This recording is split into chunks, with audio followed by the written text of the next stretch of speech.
Good evening, everyone, and welcome to the regular meeting of the Cohasset School Committee. Today is Wednesday, October 8th, 2025. We will call to order.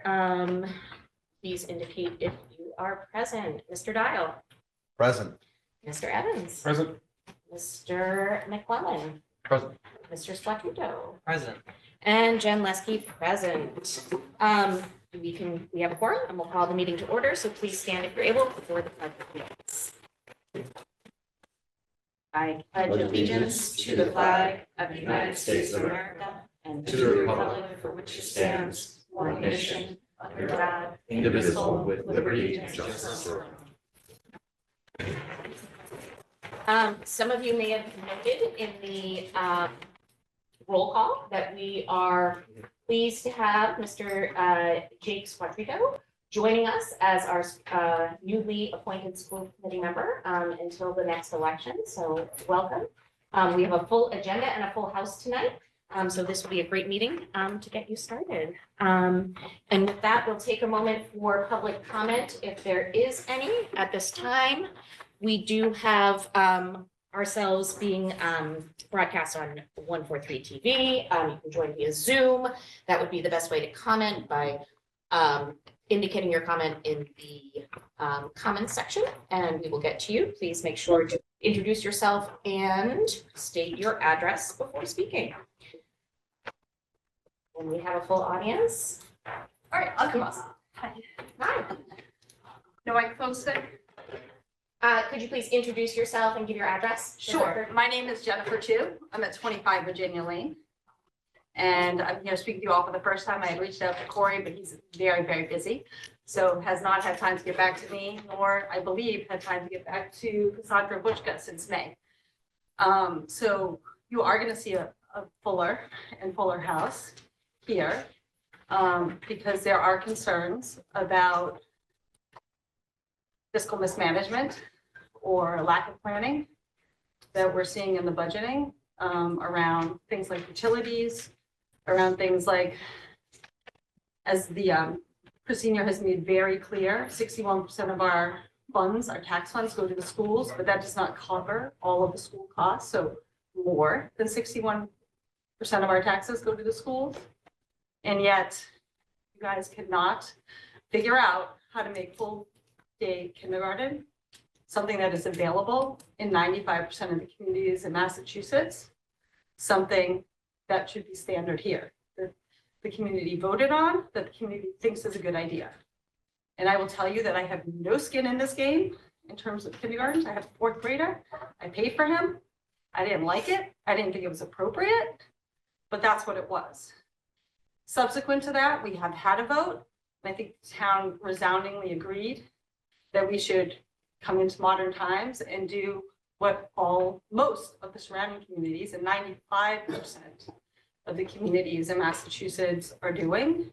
So I'm here today to speak to that and also to make mention that I do think, and I am going to suggest at the select board meeting, that there be further oversight and approval of the budget by the select board, because many of the things that we expressed the other day, the response that we got is that starts and ends with the school committee.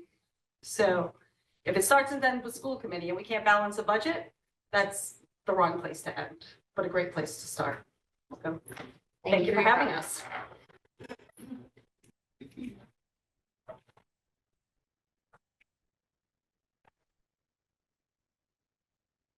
I prepared a comment because I was put on the fly. Janice. Speak up, Cassandra. They didn't put microphones in here. Okay. Thanks, girl. And just for record, the microphone does pick up speakers. Right. So You can't hear it back here. Okay. I'm Cassandra Dragon Archambault, 290 Beechwood Street. Good evening. I'd like to speak with you all tonight in strong support of the citizens petition to reinstate tuition-free full-day kindergarten and to thank the committee for placing it on the agenda tonight. Its inclusion signals that the body recognizes both the urgency of this issue and the principle behind it. This is not simply a question of fairness or affordability. It's also a test of the district's stated commitments under the Cohasset Public Schools Strategic Plan 2025 to 2030. That plan rests on 4 compass points: teaching, learning, and leading, wellness, resources, and community engagement. Yet nowhere in its measurable objectives do we see acknowledgement of the foundational importance of early education, the very place where readiness, equity, and lifelong learning begins. If the strategic plan is to be more than aspirational, tuition-free full-day kindergarten must be named explicitly as a measurable outcome, with clear metrics, annual progress reporting, and transparent accountability. Some may argue that a phased rollout over several years is the only viable path, but delay is not neutral. Every year that families are required to pay tuition, inequities compound. Children lose access to early learning opportunities that are critical for long-term success, and families experience avoidable financial strain. The longer we wait, the greater the gap between Cohasset and the vast majority of Massachusetts districts that already provide free full-day kindergarten. We can and must act now to ensure that no child is left behind while we plan for sustainable implementation. Has the district reviewed data from other Massachusetts communities or research studies to show that offering free full-day kindergarten has ever adversely affected student outcomes in later grades? To my knowledge, the evidence overwhelmingly shows the opposite. Early equitable access strengthens reading, math, and socio-emotional skills, supporting long-term academic success. Cohasset residents have seen prior commitments reversed without due process. When voters and committees act in good faith, their decisions deserve continuity and not quiet undoing. So I ask, what binding mechanism will ensure that once we do the right thing, it endures? Will the district adopt a standing policy, a bylaw, or another safeguard to prevent future reversals of such fundamental commitments? Free full-day kindergarten is not peripheral to our strategic plan. It's central to realizing it. It strengthens teaching and learning through early readiness. It supports wellness for students and families. It demonstrates resource stewardship through predictable, sustainable planning, and it rebuilds community engagement and trust in our local governance. If we are serious about fulfilling the 2025 to 2030 strategic plan, then making tuition-free full-day kindergarten permanent and accessible immediately is not an act of generosity. It's an act of coherence, integrity, and follow-through. Thank you. Thank you. I'd like to offer a slightly different perspective, and I appreciate your time. My name is Katie Dugan, 100 Black Rock Road. I'm a former school committee member, sat in one of your seats, a board member from the Cohasset Educational Foundation, and a long-term supporter of Cohasset Public Schools. Over the past year, the town and the schools have worked together to address serious fiscal and operational issues within the school district. Thank you. Thanks to that partnership between the new superintendent, the town manager, the school committee, and the select board, and multiple town committees, no teachers were laid off. That was a real risk. The citizens petition that is being discussed unfortunately undermines critical trust and cooperation between the town and schools in building a budget for the community. The FY23 appropriation of $300,000 to the schools, if you look back in the warrant, was a one-time transfer to cover the cost of full-day kindergarten. At the time, the district promised that the community that incremental Chapter 70 funds would cover future costs. What many may not realize is that the schools were already facing fiscal deficits as far back as FY24 in transportation and athletics. By FY25, the deficit had grown to $839,000, forcing the town and schools to use a significant portion of precious free cash flow to close the gap. As a result of ongoing school revolving deficits this year, the town has had to encumber free cash flow this fall to ensure coverage until they get to a positive balance. Even in the current fiscal years, the school is actively working to repair shortfalls in athletics, transportation, and utilities budgets, and potentially managing new special education costs. For its part, capital budget contributed last year $200,000 to fully finance the existing bus lease and additional transportation assets, allowing the school operating budget to benefit from lower third-party rental costs. Furthermore, each household in the town has contributed $400 per year through the debt override, ensuring that schools have funds for critical capital projects such as the Joseph Osgood roof replacement. This means that an incremental $1 million of operational budget funding and $1.5 million of capital budget funding flowed to the schools to make FY26 educational priorities a reality. Budget building requires hard choices, something we all understand in our personal lives. The schools and towns work transparently, and by my count, the superintendent presented the proposed fee increases 5 times last spring as a necessary short-term step to balance the school budget. This citizens petition unravels that carefully balanced and community-approved budget. We should recognize that the IT department supported the schools all summer by installing new switches and equipment to enhance our children's educational experience. The FY26 town budget also absorbed an additional $95,000 to prioritize another school resource officer at the elementary level to protect our youngest students. I support the schools. I do not support the citizens petition. My question to its authors and to the school committee is why not pursue a more collaborative approach to reinstating tuition-free full-day kindergarten? I agree that full-day kindergarten should again be a shared community priority, one that we can plan for together in the FY27 and beyond. But this warrant article benefits only a handful of families this year with a fee refund, while eroding community support for our schools just after we came together to provide an additional $2.5 million when the schools were in crisis. So thank you, and I appreciate your consideration. Thank you.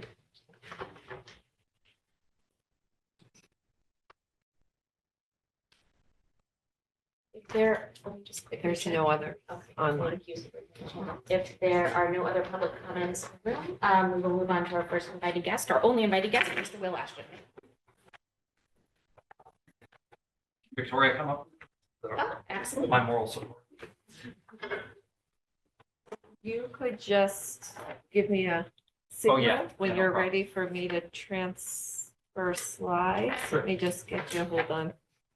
So good evening. I'm Will Ashton, 125 Doan Street. Victoria Latanzi, 125 Dome Street. So thank you to the school committee for inviting us to discuss this citizens petition for tuition-free full-day kindergarten. We've already presented to advisory and select and incorporated their comments into this presentation. The petition has been signed by 140 people, of which 124 are certified. So we have met the minimum of 100 signatures required for special town meeting. And as I'm sure you know, this petition seeks to reinstate tuition-free full-day kindergarten through a budget change to fund the $300,000 that was raised via tuition. You go to the next one. 95% of school districts in Massachusetts already provide full-day kindergarten tuition-free. Cohasset is one of only 14 schools that still charge, and this number declines every year. Cohasset is also in the 90th percentile in budget spending per capita. This is both statewide and among towns plus or minus 3,000 in population, which is what those two charts are up there. Also, full-day kindergarten is widely supported both in the town and statewide. Every one of the 104 kindergartners this year in Cohasset is enrolled full-day, and statewide 99.8% are. Next slide. One of the keys to this petition is how to fund $300,000 that was raised from tuition payments. Within the town, we've seen a few departments as outliers in budget growth over the last 5 years, while others, including the schools, have been equal to or less than the town's revenue growth. On the top chart, you can see in yellow the general fund total budget growth, with fire and schools generally aligned with it, and the town manager, IT, and police rising much faster. You'll see at the end of these 5 years that the school budget has risen 2% less than the overall town budget, which doesn't sound like much, but that's a $400,000 difference, more than enough to fund kindergarten. At the bottom, we compare it to other towns for a different look at school budgeting. While we're in the 90th percentile for our overall budget, these two metrics show that Cohasset is only the 78th or 69th percentile for education funding. Per pupil spending is the more widely used metric here. However, some experts think that net school spending as a percent of foundation budget is the best way to look at this comparative school funding. I'm sure the school committee knows this, but for others, I just want to explain what that is. And anybody here that knows more than me, I'm not an expert on this, feel free to jump in if I get it wrong. The state has an algorithm to determine the absolute minimum amount that each school district will be required to spend to run the district. And that is the foundation budget. It's what all the schools Chapter 78 from the state is based on. The metric we have at the bottom takes the actual budget of the school as a percentage of that state calculated minimum, measures how a town funds its schools compared to the state minimum, and it's useful to compare peer towns relative to that baseline. So we can see that despite being 78th percentile in funding, our amazing teachers and with great parental support, we've been able to achieve a 4th place ranking among Boston area high schools. The underfunding is slight, but it can make a big difference. For example, like we said before, just a 2% increase to meet the town's revenue growth would net more than $400,000 to the school budget. And for comparison, an increase of $1 million to the school budget only moves Cohasset to 179% in this ranking, somewhere between Needham and Hingham on the list. $2 million would only move us to 184%, still ranked in the mid-50s. Next slide, please. Here we've summarized the feedback from advisory and select meetings where we've presented the petition. The most often heard concern was that the citizens petition can only move budget money. It can't commit the school committee to use it for the purpose intended by the citizens. So while this concern, we hope that the school committee will commit to following through with the citizens' wishes and applying this funding to kindergarten, and also including the funding and school budget requests going forward. Select and advisory were very clear that in their view, the school sets their budget and they need to add this. Next, we heard comments around this being a school committee issue that shouldn't be addressed at town meeting. However, the budget is the purview of the town meeting, and our analysis shows that the current school budget will not support full-day kindergarten. So budget should be reallocated either from other departments or from free cash flow if the mid-year changes are too disruptive. Did I say free cash flow? Yeah, I meant free cash, yeah. Still in work mode. Finally, we heard a few comments saying that the school budget is an issue that we shouldn't just throw money at, like Ms. Dugan said. That the school committee should sharpen their pencil, as Chair Gianestino said. I think that we've shown that relative to the town's overall spending, the education budget is lagging behind other departments as well as our peer school districts. Next slide. So we humbly ask for your support, both of this warrant article and a commitment to using the funds for kindergarten while integrating this into the next budget submitted to the town. The citizens of Cohasset support this. Parents of kindergartners support full-day kindergarten both in town and across the state. Nearly every other district in the state already provides this, and we've addressed the concerns from select and advisory surrounding both budget and process. Thank you very much for your time. Thank you, Mr. Ashland. By way of process, we'll allow school committee members to either comment or ask questions. Do that in alphabetical order. Mr. Evans? Oh, I'm sorry, I went out. I was not educated in Cohasset Public Schools, clearly, Mr. Dial. I was so almost off the hook. I beat you to the punch at least. Yeah, so thank you for that in your presentation and for the public comments. I applaud the enthusiasm, and I think there's a lot of agreement between what you are saying and the reality, and I think the views of this committee. I think it's very clear to us who sit here and deal with the budget on a feels like daily basis, and who've done this for multiple years and have made hard decisions, that we do not have enough money to run the schools the way we want to. And as part of the school committee that approved full-day kindergarten when we did, that was obviously a very important priority.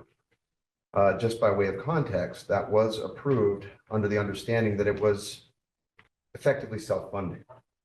The idea was if we were able to have a one-time transfer of $200,000 to our schools and offer 1 year of tuition-free kindergarten, the students enrolled in full-day kindergarten would adjust our Chapter 70 funding such that the full-day kindergarten would be funded by the state.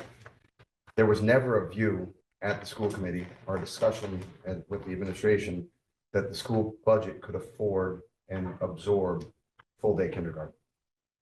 It cannot. And so we have difficult decisions to make.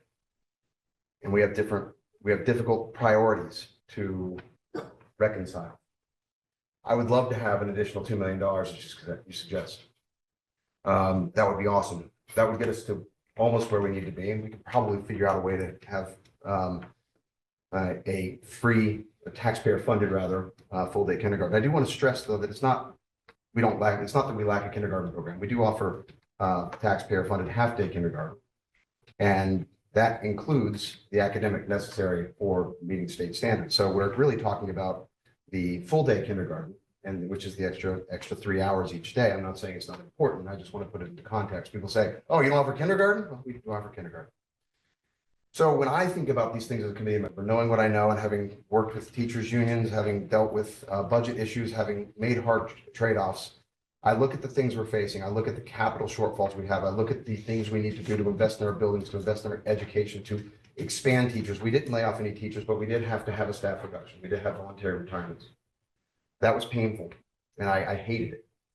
I hated having to vote on all these fee increases. I hated having to vote on whether or not we would continue to be able to offer full-day kindergarten. But to me, the reality is that in the list of priorities that we have in front of us, we have several we have to check off before we can get to full-day kindergarten. So even if we were able to get an allocation in the amount suggested, I don't know when we go through the budget process that the committee would agree that that would be the first and best priority. It is an incredibly important priority. Don't get me wrong. But we have other needs, and you will see this as we go through our budget process and as we go through our long-term planning process. We are going to come to the town with a proposal that will involve increased funding for schools. We have to. So I appreciate you coming. I appreciate your enthusiasm, and I ask for your continued support to help our schools grow. I wish I could tell you that I shared the alignment on this being on the taxpayer-funded full kindergarten being my priority. It is a priority, but I have others as well. And so let's do them all together.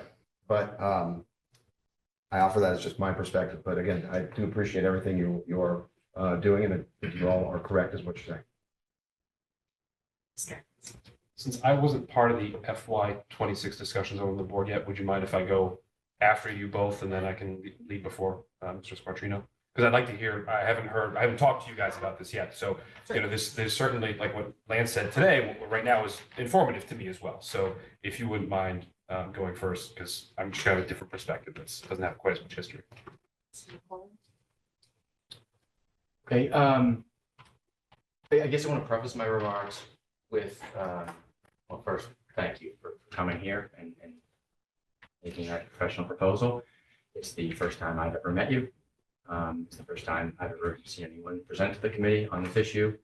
And I appreciate it. And you've clearly put a lot of work and thought into it. And I think we try to encourage as much participation from the community as possible here. So, and you mentioned you're glad to be invited. You don't ever have to be invited. No one has to be invited. You can always just come and talk to us at any time. We'd love to hear from you. So thank you. But I guess I want to preface my remarks or my questions about your proposal with two sort of baseline sentiments. And the first of which being that this is not federal government or state government, you know, it's local government. And I even call it village government because of the size of our community. That means that the members of these both various community boards and committees are your community members. They are your neighbors. They are your friends. And because of that, every decision that they make, every vote they take, impacts them. And if it doesn't impact them directly, it impacts their neighbors or their friends directly in some way, shape, or form. And so we're not some faceless bureaucracy that never sees the reactions or the results of our actions, and certainly not a group of people that don't consider them. And I think that that's important, an important consideration when advancing your own perspective. The second baseline sentiment is that there is no one on any of these boards or committees that either individually or in a group get together in private rooms and devise ways to damage or harm this community, or in the case of the school committee, the families or the children of Cohasset. And so I say these two things because I feel that prior to tonight, I think that the presentation has evolved from where it began. And I think that it was initially very spiteful. I think there was a lot of vitriol, and I don't think spite and vitriol serve to amplify anyone's points. I think it only serves to diminish one's credibility amongst many of their community members and their neighbors and their friends. So I just would like to say that we always want to hear from everyone, but we're always going to confront you with respect, and we're going to appreciate your input. And we just, I personally would ask that you do the same and advance perspectives in the same manner, just like you did today. I would just mention that I don't think that it was always presented that way. So those are just some baseline sentiments that I just wanted to press my remarks with. With regards to your proposal, and I'm earnestly asking for your input here, I just want to understand, right? So I believe you've identified certain avenues, for specific avenues for the funding to recover this $300,000. And if I'm not mistaken, those three basic categories of areas where you're thinking we could cut that are, in your opinion, overfunded, or I offered two, one generally the town budget where I picked specific departments, and then the other was free cash. okay. So I'm referring to the specific departments. Yeah. How many departments? Yeah, there were three on that chart, Okay. but I'm not, I put those up there as examples. I'm not opposed to doing it from anywhere or splitting it up between the two or whatever. They're just examples. Okay. So they weren't the only areas. You're just giving examples. Those were the largest, those were the ones that had the biggest growth in the last 5 years. That's why they were pointed out. Okay. All right. That's helpful. That's why I asked, because to me, one of them was the PD, I believe, correct? Yeah. Okay. And I know that CPD just recently delivered to us an additional SRO, which is one of their newest additional allocations, which would mean that would be the first on the chopping It's a block. separate line item from police and budget. Okay. But from my understanding, though, that would be something that if you just unceremoniously strip the police department of $100,000, in speaking with the police department, my understanding is the first cut that would be made would be the additional school resource officer, specifically the one that we just named for the elementary campus. And I guess I don't see the wisdom in this day and age of reducing police presence or safety measures in schools. I'm not saying to do that.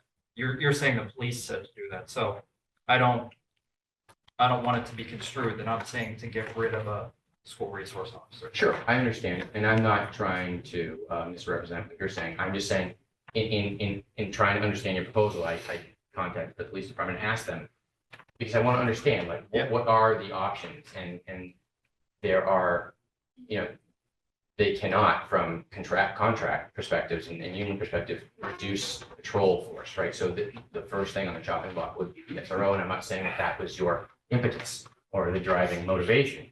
I'm just saying that's the reality, and we have to consider that if that's going to be a part of the funding source.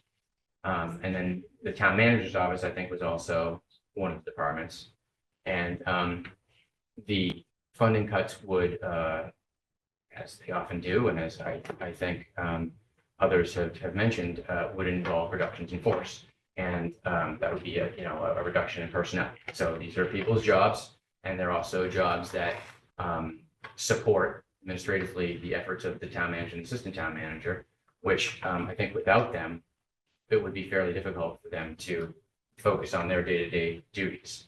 So, and again, this, I think, similar to what we just established with the SRO, it's not necessarily not necessarily advocating to reduce or cut anyone in particular's job. You were just identifying what appeared to be overfunding. For many, many years, the town manager's office had 2 FTEs, and this increases the result of going to 4. So Yes. Understood.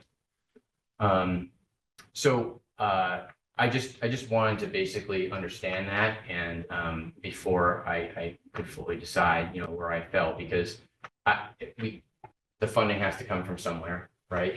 And there's just like there were when we were deciding on these various fees, including the kindergarten one. It wasn't the only one that we considered. An alternative, you know, money either comes in or we save it by cutting costs. And so I just sort of wanted to understand where that money would be coming from, because every dollar that we take from the overall town budget, there's a consequence on the other side of that. Absolutely. That's why I offered up free cash also. We average probably 1.5 million in free cash every year, sometimes more, sometimes less. And that's essentially a contingency of taxpayer dollars that could be used for this year. And then it could be built in like with an override or whatever you were mentioning about for the increased budget for next year. So. But I think a solution in perpetuity that would, because you're proposing that we ensure that this is offered from here on out, right? Like 95% of schools, Massachusetts. Right. No, I heard that part of the presentation. And I think we've all been aware of that, the fact that we're in a minority in terms of the free full day option being free. But to me, the more permanent track would, it would steer closer towards that finding, like cutting from other places in the budget. The free cash to me doesn't provide as much security in terms of ensuring that it happens in perpetuity. The variable cost, that's not always the same amount. So you'd need to, I think, cut from certain departments and identify costs, fixed costs that would no longer exist that we could count on every year. Okay. In order to be sure that we'd be able to offer it every year. And so you just said, you mentioned you provide these as examples. To me, this is exactly the kind of conversation that we should have, and this goes to Mrs. Dugan's point. I think we should collaborate on this during the budget process. I think that the points you bring are great. This is like, let's have, it's thought-provoking. Let's have this conversation about whether we can find the funding for this in some places in the town budget. I don't think that this is the way to do it. I mean, we've had, and I know that we've been accused of doing this as a secret and surprising everyone. But you know, the reality is that we had many public meetings where this was discussed. As it was noted, Superintendent Shannon discussed the potential cuts that we were going to make over and over again before it was made. We were at all those. I understand. So, and when I just want to go back to what you said about spite, vitriol, and respect, that I don't know what you're referring to, because I was at all those meetings and I've never done anything spiteful, vitriolic, or disrespectful. So I don't like the way that you're portraying me, because I've never done any of those things. Okay. I'm just going to continue. Okay. I didn't interrupt you during your presentation at all. I asked you to afford me the same respect that I did to you. Okay. What I meant by that, and I guess I was referring to social media posts, you know, that are not the same as person-to-person interactions. They don't require the same level of accountability for one's statements. And they also, I don't think, result in the same level of productivity in terms of discourse. Okay, and that's what I was referring to. And, you know, I don't like. It's not discourse, it's a lecture. You're just talking. And I appreciate what you're saying, but I really would have thought we would have some more back and forth here to explain this, because this is loaded. This is a very, very complex analysis that Will did, that I supported Will through, and we've talked through this. And I guess. And we have talked to, we talked to the chair and the superintendent and the whole select board, emails, calls, all kinds of stuff. Ultimately. And not ultimately, that's where I started before I even did a petition.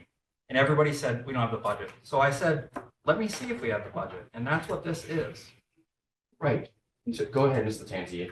I'm sorry. I'm not trying to let you. I'm trying to just get my thoughts out. But No, I know, but it started in a place, and I'm just being receptive to what you're saying, and it felt like it was coming out of place to take us down a bit in where we're coming from. And we're coming from a place where we want to collaborate. And this conversation right now, it's not a conversation, but it feels like that's not what we're doing right now. It's not collaborative. We have so much information to share with you. And maybe you've already looked at it. Maybe you've already examined the Chapter 70 and all of the other components that are built into this that are predicated on the fact that every kindergartner needs to stay in full day kindergarten for you to get maximum contribution for your Chapter 70.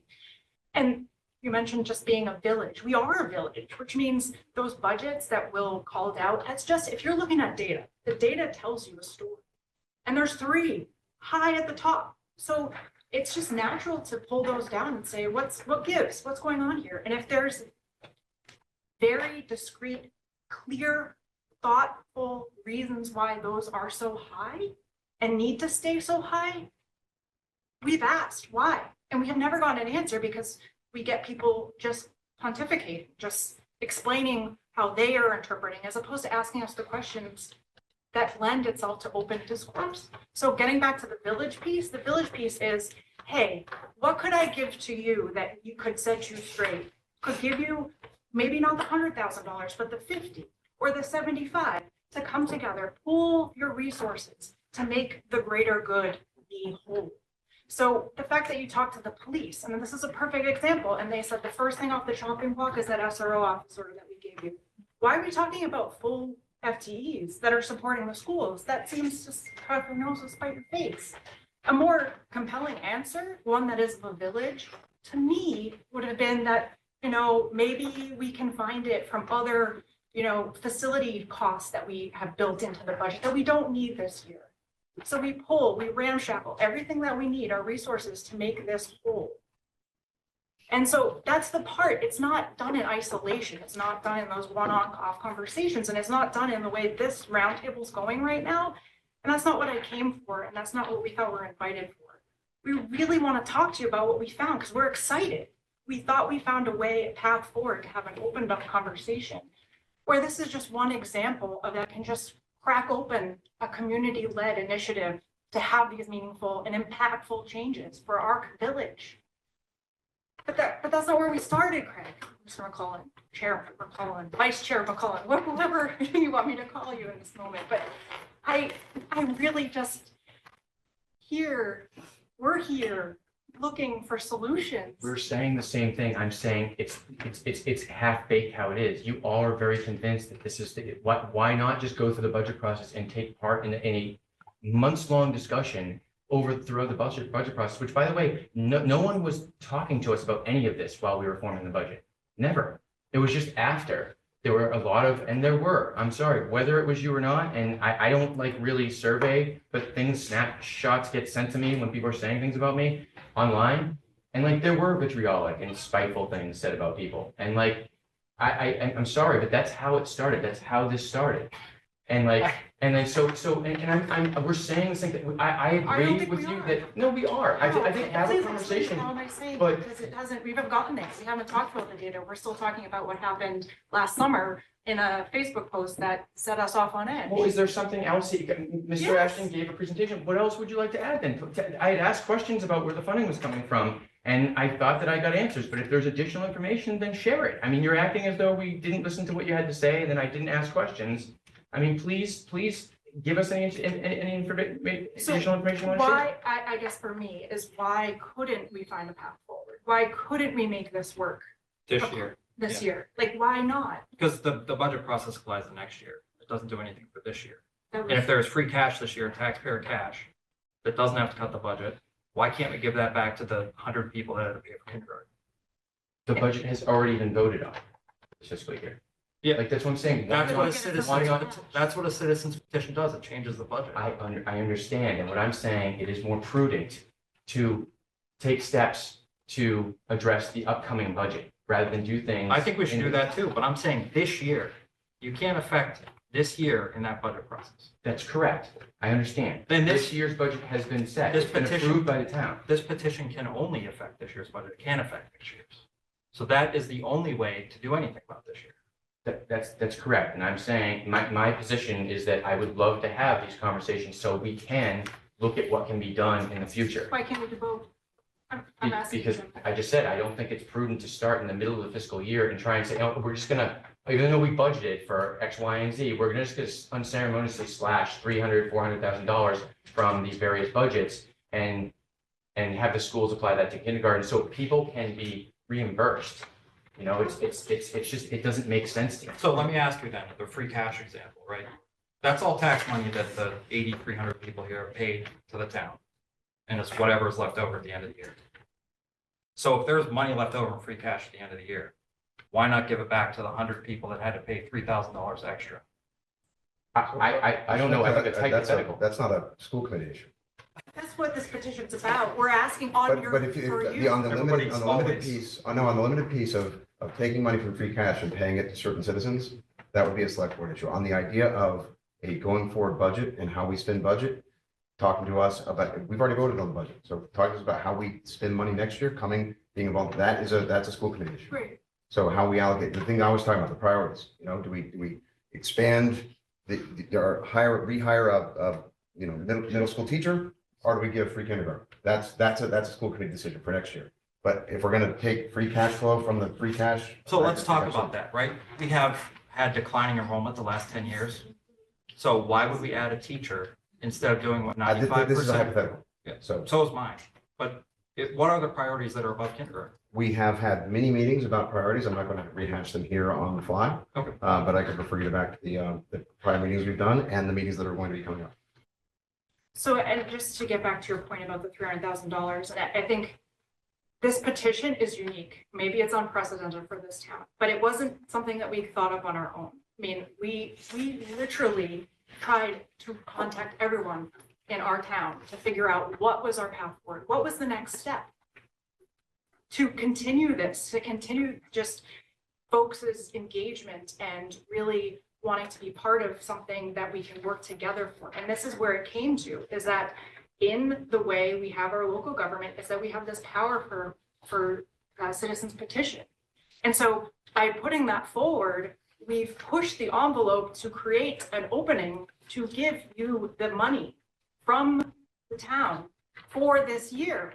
And you're telling us that even if we did all that, the machinations, the late nights, including last night, to put this all together a third time in a different way through the lens that we thought you guys would be most receptive, you would still say you wouldn't give it So for kindergarten? I may not understand, Yeah. but what I heard was, I think there's two problems to this. Yeah. One, transfer money from free cash to the parents who paid tuition this year. To the school. It So has to the go back to the school. And then the Because school that's part goes of, to the parents. yes. So I don't see that as a school benefit issue. That doesn't sound like we're doing something for our kids. So that's We've increased your school budget by $300,000 for And this then year, for and then, this- and then we're repaying it to parents. because We're that- doing what we should have done before when we committed to free kindergarten, and like almost every other school in the state does. So yes, but that is passed. So I'll just say that's not compelling. What is compelling to me is if we're talking about next year, trying to find a way to structurally increase our budget so that we have these options, that's compelling to me as a school committee member.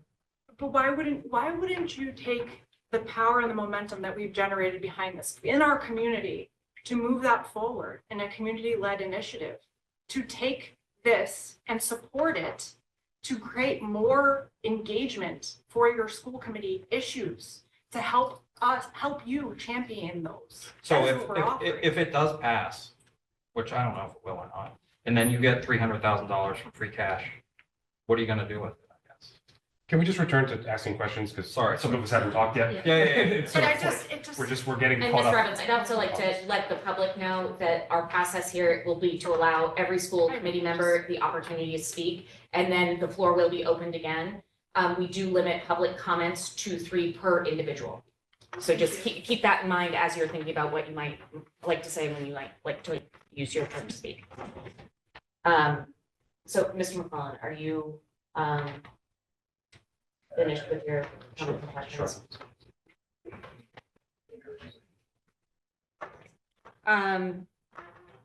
I will go ahead and speak then, and then we'll open it up to you, Mr. Evans, and then Mr. Squattrito, who is new to us today, and is at a very exciting meeting.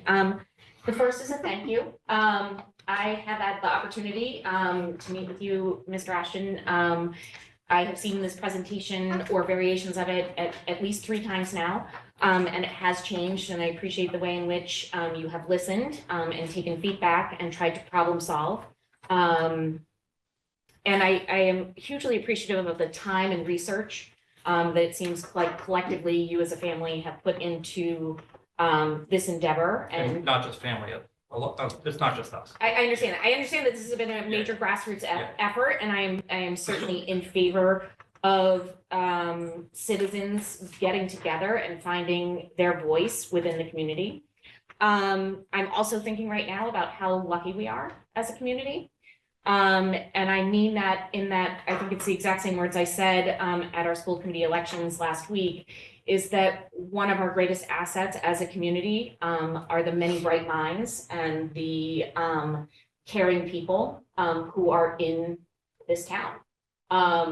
It's a major asset, and it's a major asset when people like yourself apply those talents that you have and a vision that you have toward the benefit of the town, the townspeople. And I think that's a gift. I think we're very lucky. Apathy is what kills towns. Engagement does not. So I think that those are some important comments that I wanted to make. That being said, I will just very simply say, I'm an educator. I've been an educator my entire life. Well, except for when I was a baby. And I do believe in the most rigorous, complete education for all of our children. Particularly here in Cohasset, where I live, and get to bump into many of you on playing fields, on walks in the woods, et cetera. We are a community, we are a village.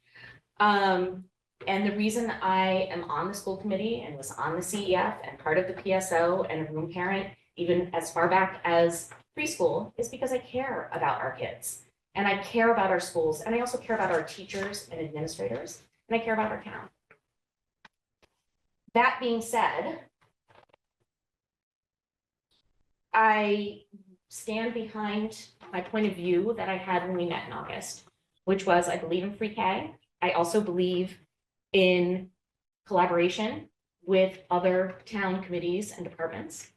And I believe in a holistic and responsible budgeting process, which includes potentially, in my vision, my point of view, slowly chipping away at tuition costs for kindergarten for families, continuing to make sure that families know that there is recourse for those who do not have financial access, and to get to that point where we are have a sustainable, healthy budget, and which would include free kindergarten.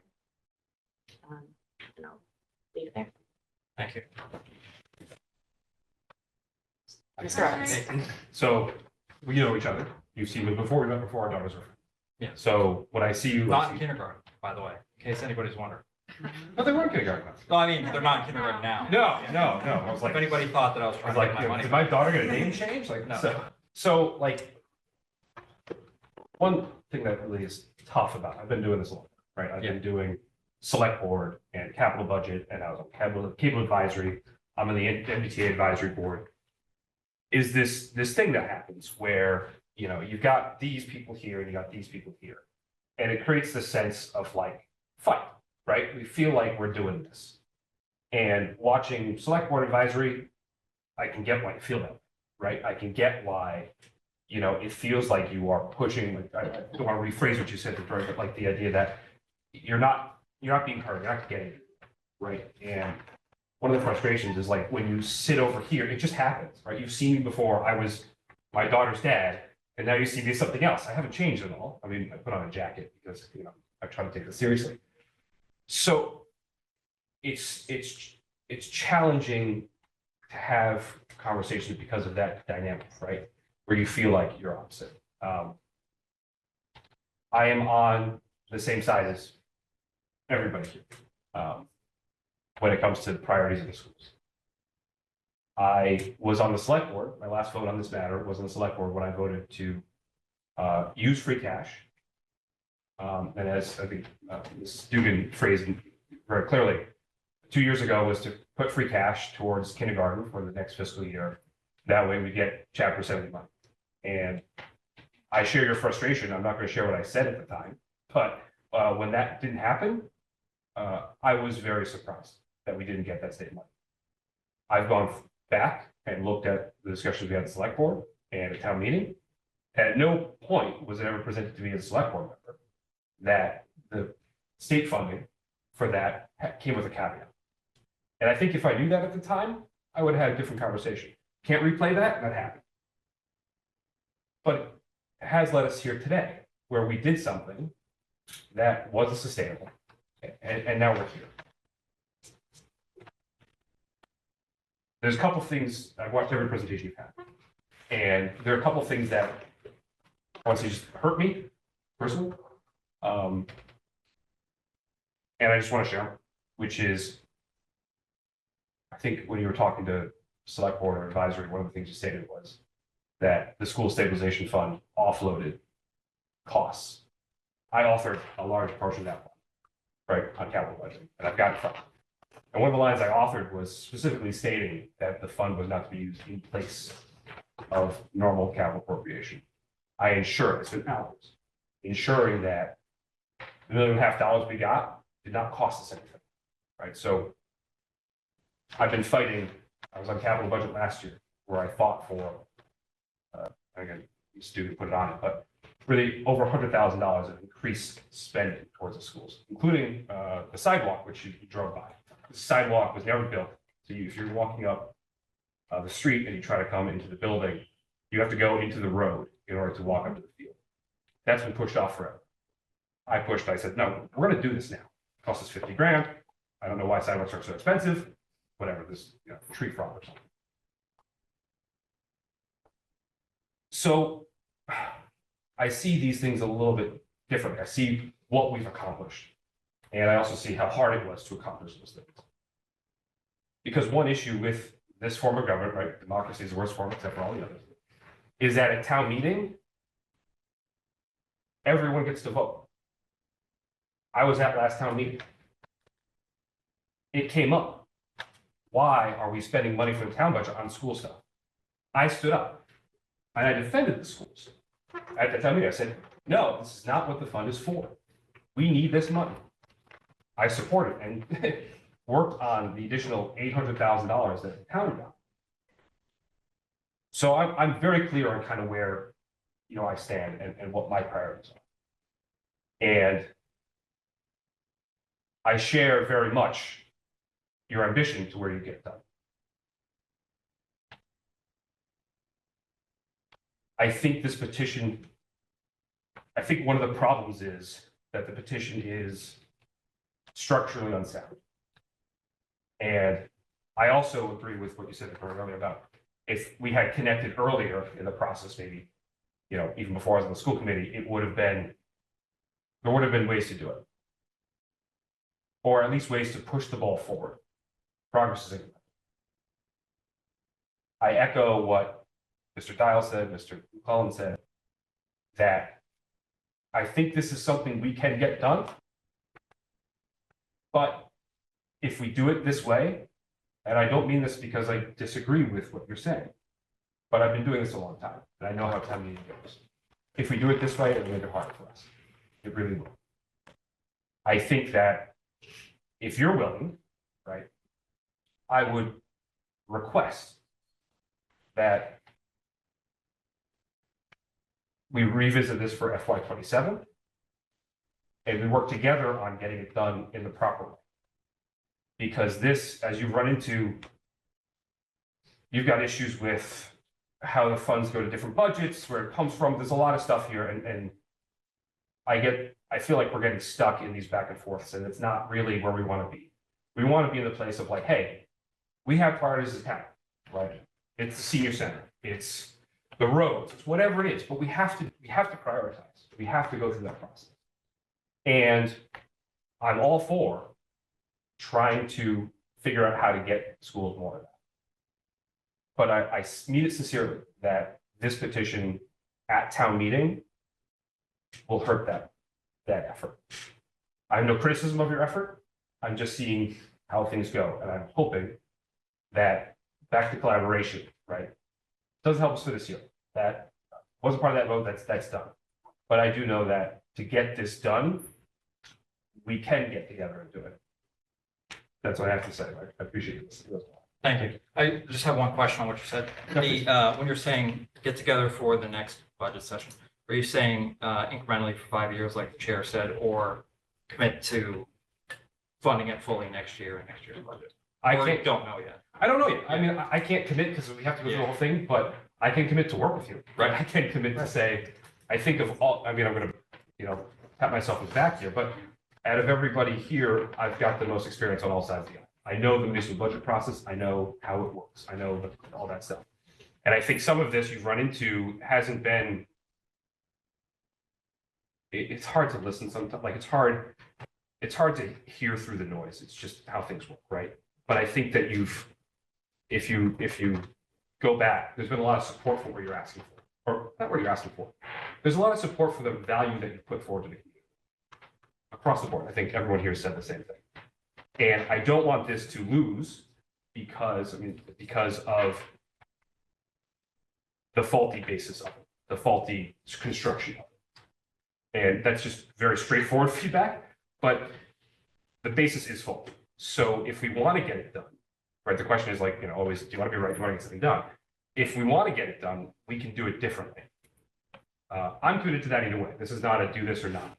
But I'm giving you my experience that if this goes to town meeting and it loses, we'll be way behind that ball. Back to that other town meeting, it took us 15 minutes to have 100 people there. 15 minutes. 15 minutes, barely 100 people for us to get, how much is our budget? $40 million? And that's the apathy that Ms. Leslie was talking about, right? People don't show up to ensure we get it done. That, and until we change that as a habit, it's going to be really hard for us to push this. But you guys have great energy.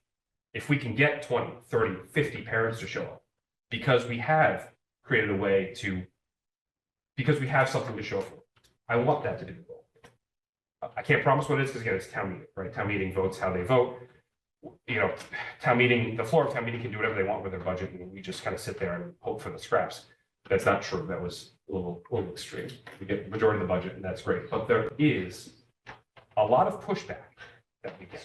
You heard that from advisory when someone said sharpen their pencils, right? I heard that. I was like, that's a teacher we have. That's a reading specialist. That's a kid who doesn't get an IEP. Like sharpen the pencils in this building means something very different. And what I worry about is an unproductive conversation. I don't think you're here for unproduction. You're here to help. So I'm now going in circles. My apologies. But I'm with you. Yeah, and I want this to happen. Yeah. But it won't happen this way, and I think it will hurt us. I just had two follow-ups. Please, The faulty basis, you're saying because it's mid-year budget cycle or something else? So the faulty basis is, this is wonky, right? So of course, you've got the school committee will be responsible for ensuring full day kindergarten tuition free for all residents. Obviously, you can't promise that, right? And I agree with Mr. Dial that we can't promise anything because if we get $300,000 more, we have to go through a whole process. Yeah. So it can't bind us there. So one question is, if this passes, do you actually get your money? And we can't answer that because the hypothetical just isn't. And I don't want it to lose because of that reason, right? Also, Mr. McClellan talked about the town budget. I have no concerns with the town budget. I'm not on that side anymore. It's my colleagues over there. They get to wrestle with that. My concern is the schools. But there's really no mechanism to, if you take it as such, which is you take $300,000 out of the budget and you pass it, it's effectively a tax refund for certain residents over some other residents, right? And we're going to have problems because I'll tell you now, the seniors hate the fact that the DPW rates went up, right? There's other people in the community whose rates went up on fees for athletics, right? I think there's going to be a lot of people. Again, the majority of the town, the majority of their tax dollars goes to a service they don't use. So if we're talking tax refund, it's going to be different. I don't want this to be seen as that. So I want this to be seen at, I want this effort to be proper, and I don't want to get caught up in it. So you had a second follow-up. I'm talking. Well, Go ahead. now I have more on that. Yeah, please, yeah. I think I have a foundational disagreement with you that Sure. this is the same as a parking fee or RTF fees. Public school should be free to everyone, and 95% of schools, they did it. So that is just a foundational disagreement we have. No, that's actually, I don't disagree with the value of that. The foundation is that town meeting is for every resident, I right? understand. And so the thing is that you're gonna have, you know, however many residents we talk about, 6,000 residents that could potentially appear. And this goes to 89, 98, right? So that's what I'm saying. The structural problem here is that it is taking from the general fund, which everyone contributes to, and it's going somewhere else. So that's a different thing. And everyone's gonna have a claim to that. And that's not why you're doing it, but that's what it does structure. That's why. That is why I'm doing it, because I think kindergarten should be paid for by everyone, just like first grade is, second grade is, third grade is, fourth grade is. So that is why. Okay, well, Yeah. I've said my part. Do you have any other follow-ups for me? Yeah, about the faulty basis, sorry. I didn't present here, but if you watched before, we consulted with town council about the wording of it, Mhm. which we didn't consult with before we wrote it. And she said that you're better off leaving it the way it is despite these legal issues of binding the school committee and all that stuff, because people signed it that way. So That's what I'm saying. You're stuck, right? You're stuck with it the way it is. Stuck's a little strong. But you can't change it because people signed for free kindergarten. Yes. But this can't guarantee that. Right? So that's the problem. The structural problem is that people signed up for full free day kindergarten. And because of the weird complications of how things go, it actually can't make that happen by itself. but this committee could. Yes. And that's what everybody that we've met with has told us. But what I'm saying is we can't promise that to you because we have to go through our budgetary process before anything happens. So if $300,000 gets dropped off at us, I mean, you know, we've got kids that are on overcrowded buses, that are on buses for 45 minutes, right? Could we use that to extend? There's a million things. And so I don't know the outcome of that because I haven't been presented with it. So, and as I said before, I wasn't part of the FY26. So I can't comment on what that money would be spent for until I have a full presentation on what other requirements are. This, And I hope you can respect that. just for the process. Absolutely, I understand, but this is what, when I talked to these fine folks the other day, I said that there's no accountability for the school committee. And I know everybody says come to meetings and voice your opinion, but ultimately you can do whatever you want. And you're saying now that even with the citizen petition, where people voted for it, you could say, yeah, we're not gonna spend that money the way that people want. That's correct. Yeah, we Yes. can do that. Yeah. So I just want to make it clear that, so there is no accountability. There is, it's voting.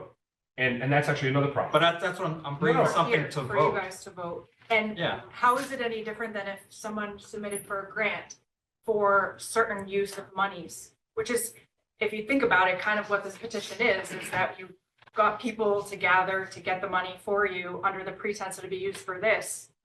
And then you get that money and then you decide it's just gonna be potentially divvied out any other way when it's been earmarked by the people who voted for it for this. So I know that may be a technicality, but if you have the power to decide just that, We don't. Right, so who I don't is? want to go back and forth. I know, I because get this it, I is- just don't. and I meant it sincerely, as parents of my daughter's friend. I'm not here because I'm trying to hurt the education of our daughters. I'm here because my constituency, I'm responsible to is two, right? They're an Osgood and Deer. That's who my constituency is. And I value all your opinions as well, but that's why I'm here. And, you know, what my daughter experiences, what your daughter experiences, that's the only reason I am here.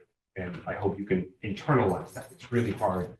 Again, in this format, we're already trying to go back and forth, but we're missing the ball. We're missing the overall goal of getting us forward. So I truly believe in what I said about we can get forward. And it's going to be a lot easier if we don't go through this at town meeting, because I don't think either direction helps us. I really don't. And I hope you can hear that for what it is, which is we're in the same battle. And I think the greater battle is outside this room. A house divided falls, right? So we need to be on the same page. And I appreciate you listening to my feedback. I hope I delivered it as Corey, not as Member Evans. And I'm sincere. I'll leave it at that. Thanks. guys. thank you. Thank you, Mr. Evans. Mr. Swafford? I as other members have, I do sincerely want to thank you, and not just you and Mrs. Latanzi for being here, but also Ms. Chu and Ms. Archibald, I'm sorry. Because I was not involved in town affairs as much as I maybe should have been. I am a college student, maybe should be doing other things, but regardless. And people like you got me more involved with what was going on in the town and are part of the reason that I volunteered to fill this position. So I genuinely do want to thank you for your involvement and let you know how much I appreciate how much time is dedicated to not just this issue, but other ones in the town. And also the fact that even though I do not pay kindergarten fees, I am very sympathetic to the situation that those who have had to has been, as Mr. McClellan mentioned, the choices of the committee affect not just the students, but the entire community as a whole, which is something I'm very mindful of. And especially, you know, it's a small number of families, especially, you know, a few families with twins, so we're talking about $6,000 for each one. The one question I came to here tonight was the question of how binding the citizens petition would be. And ultimately, I think my question was asked and answered, but I just want to, as Mr. Evans mentioned, it ultimately does not bind this committee to free full-day kindergarten for the foreseeable future. Yeah, that's exactly right. Yeah. And that was really my biggest concern coming into the night, because ultimately, if we were bound to do something like that, and not only did budgets not keep up with the district's needs, or, you know, there was some kind of decrease, I think that could, you know, really be dangerous. And that was my primary concern, but it's ultimately been addressed. Last week, the question of the kindergarten fees came up. And what I said was, if the district was to be met with $300,000 every year, I think it's a reasonable first place to look for relief in terms of the fees and what's been imposed to address last year's deficit. And I still do believe that. Ultimately, I think, you know, as we look into the very specific details of its implementation, and just from a school committee specific perspective, I think it is definitely a little tricky, wanting to, you know, essentially issue a refund with these funds when this budget has been decided before I was even on the committee. So I am very sympathetic to what my fellow members have raised about that. Because ultimately, you know, there were choices made by not just this committee, but also, you know, the families that signed up for full-day kindergarten. And I think it was at last night's select board meeting that Mr. Farag mentioned on the delay of the public safety building. He doesn't want the town to get a reputation for, I don't remember the exact words he used, but, you know, not keeping its word, you know? So that's something that I am somewhat concerned about. But ultimately, I guess my primary concern is about, I look at this as if the district is short $300,000 and we have to go into budgeting for FY27, that's going to be very tricky to overcome without having student-facing cuts. And I think what the district was able to achieve for FY26 was definitely not ideal. But as mentioned, no teacher was laid off. And as a former student and promising to come to this seat with a student perspective, I can say that that is immensely valuable to students. To my knowledge, we didn't have any teacher layoffs while I was a student from third through my senior year. And it definitely helped ensure that we were able to learn. It didn't bring this negative or spooky energy to the school, which I think is really, really important to be able to learn.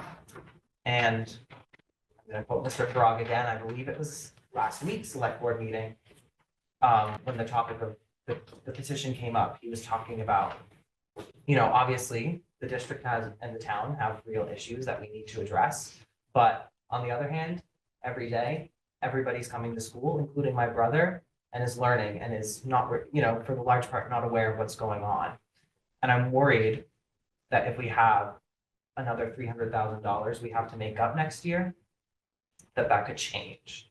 If we have to make cuts to student-facing positions, I'm worried that could change. And not only would it change for students in the immediate term, but I'm worried it would also build a reputation, or, ideas would spread about the reputation of the district as a whole. So not only would it affect those students, but the long-term position. I believe, there could be some sort of negative effects, and, what the spiral there could be. It's just something that I'm concerned about.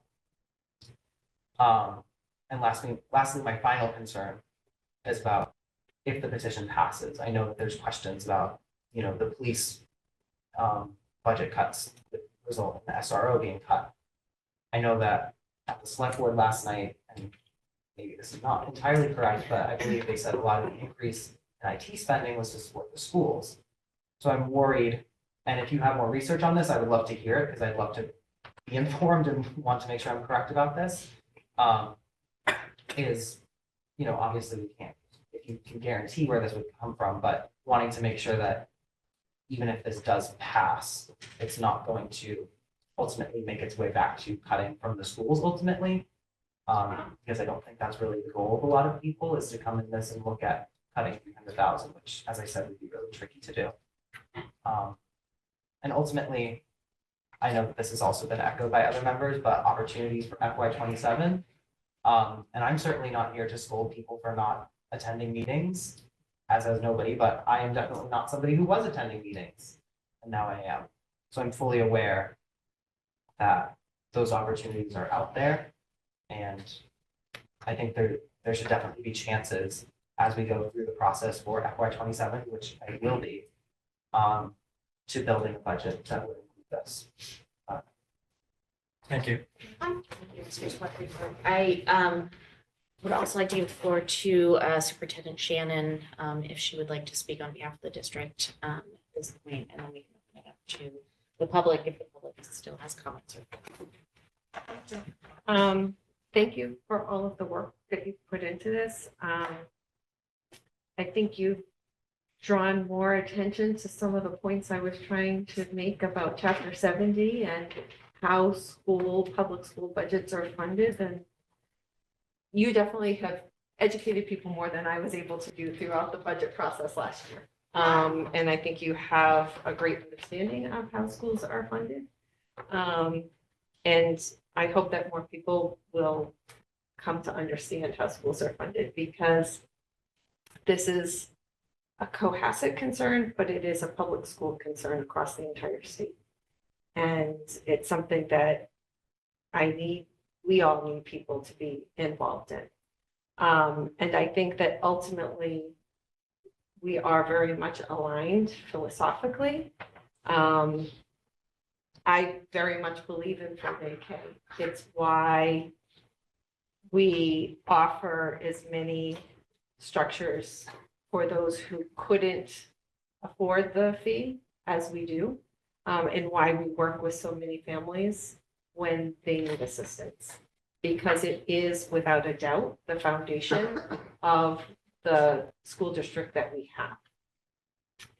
That said, when I came into this position and discovered that we'd be ending with such a deficit, and that we'd be facing a $1.2 million shortfall, there was a lot of work that had to be done, both to find ways to balance the budget that had the least amount of impact on students, but also in building collaborative relationships with the town. We are the major funding source. We are the major recipient of the funding source of the town, and we can't function without them. And they support us in a lot of ways that don't necessarily show in the school budget. And I'm very appreciative of the work that we have done since I took this position to begin to have really hearty conversations about how to solve some of the budget problems that we've had and that we will continue to have moving forward. And as we've gone through this process, we've had to look really closely at what the drivers were for the deficit. And we've had to look at those from a pre-K through 12 perspective. And then make recommendations that were aligned to our budget priorities and that were fiscally responsible to everybody. Because my job is to be fiscally responsible to not just the school board, but also the town. And that's hard.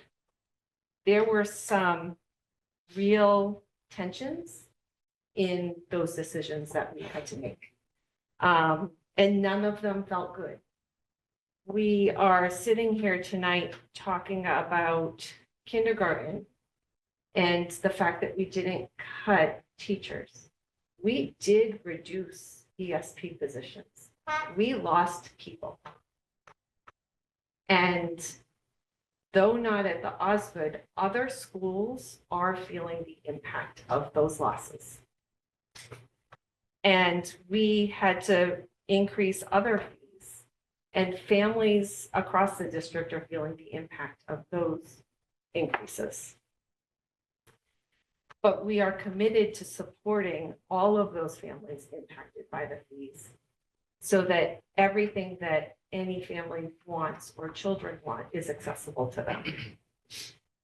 I think that moving forward into planning the FY27 budget is where we can partner the most. And we've started to have conversations based on a lot of the data that you brought forward today. The schools, the budget subcommittee, and the town. I think that to me is the way forward, because all of us, as we've been talking with the town, all of us are committed to finding a sustainable way to get to a place where we have free kindergarten. But that we need to do it in a way that is fiscally responsible and doesn't negatively impact other schools and students in the district and other families. And so even going into this next year, there are going to be tough decisions that have to be made. There are going to be competing priorities. And we had our very first leadership meeting today where we started talking about the FY27 budget with all of our central office folks, all of our principals, all of our department heads. And the message is we need to figure out exactly what we are spending on. Every penny that you think you need to spend next year, we need to know what it is. And then we need to figure out if we can account for it or if we need to make reductions in those areas as well. And that's hard because whether you're talking about staffing or you're talking about supplies, it impacts kids. And so there were concerns that came up, and my answer to them was there's going to be a lot of conversation that happens between now and when the budget gets voted. I hope that those conversations continue to include you and anyone else who wants to be a part of them. We do have, obviously, the public forums, school committee meetings, budget hearings, but I am available, school committee members are available to have smaller conversations offline around budgets. Happy to answer any questions and to talk more about it because the future is uncertain. And it's going to take a full effort between those of us who are in leadership positions, those who are on the committee, the town, and the families. We have to collaborate on what are the priorities for the district and how do we make decisions that really support all of our students pre-K. And so I hope that as we begin those conversations all of that data. I have a lot of that data, but you have some other pieces. Let's bring it together for a full picture, because that's how we're gonna make something happen.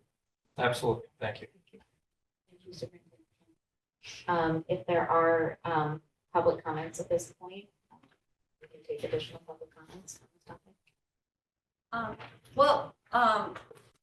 Mr. Evans brought forward that this could be terribly wrong. I think that there is a lot of groundswell support for this initiative.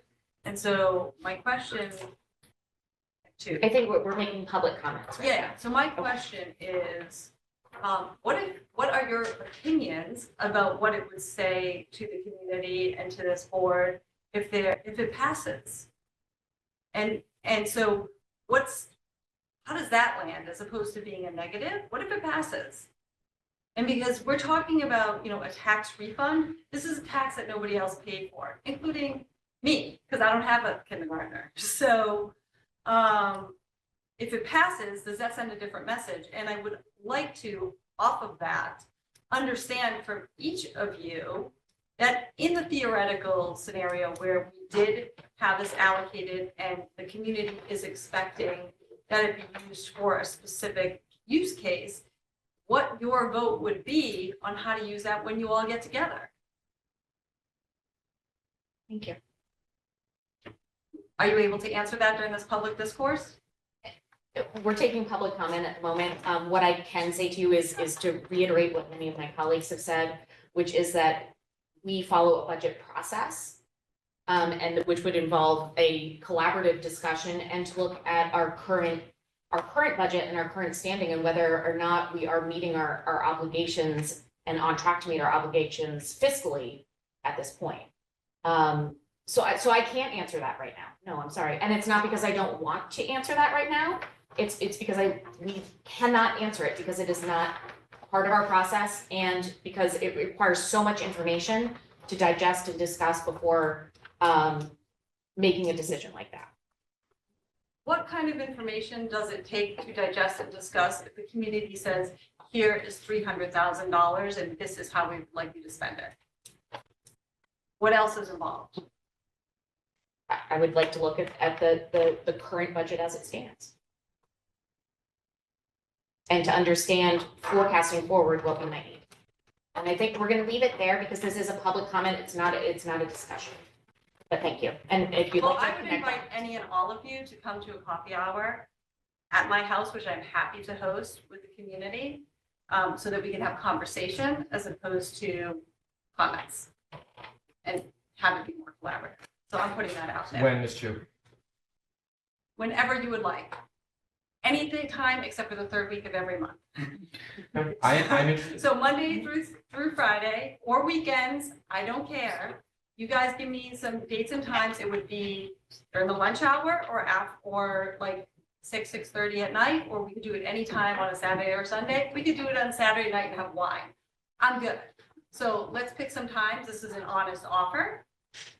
I'd That love I to will go. be happy to host and get other people from the community so we can talk to each other, not at each other. If you wouldn't mind, my cell phone number and email are all over the internet. If you wouldn't mind either texting me or emailing me and your I will numbers. get it before I leave tonight, and we will do that. What's that? I'll get your information before we leave tonight, and we'll make it happen. Great. That would be great. Thank you. Yes, Is there a Miss game happening Argento. tonight, or is that, Oh, is there a reason why we have the outdoor lights on the field? There was a soccer game. Tonight? They go off, they're on a timer based on when the games are ending. And they There's a can't shade, though. play without. Pardon? Put the shade out. The shade right. It's fine. They just, I think it's more than money to being. Right. Ah, Right, it's a kid. yeah. I think there are sporting events happening right now. That's why I asked if there was. Yeah. That would have done. We will close out this section of our agenda. Mr. Ashton, Ms. Latanzi, excuse me. Thank you so much for being here. Thank you for, again, your efforts on the students and citizens of the community. Thanks so much. Moving along to our superintendent report. Thank you very much. Mrs. Sarah Shannon. So I know that Chair Lesky, you did it, but I would also like to welcome Jake to our committee. It's a lot for anyone who steps up to be on a board in town, and I appreciate the commitment you have made to both engage in the community and in the school district. And I'm excited for the perspective that you bring, and I'm here to support you however I can. I also shared with Mr. Squartrito that I hope that he serves as a role model for our younger folks in town. And is an invitation to all of them to take part in our town, our district, in whatever ways they can.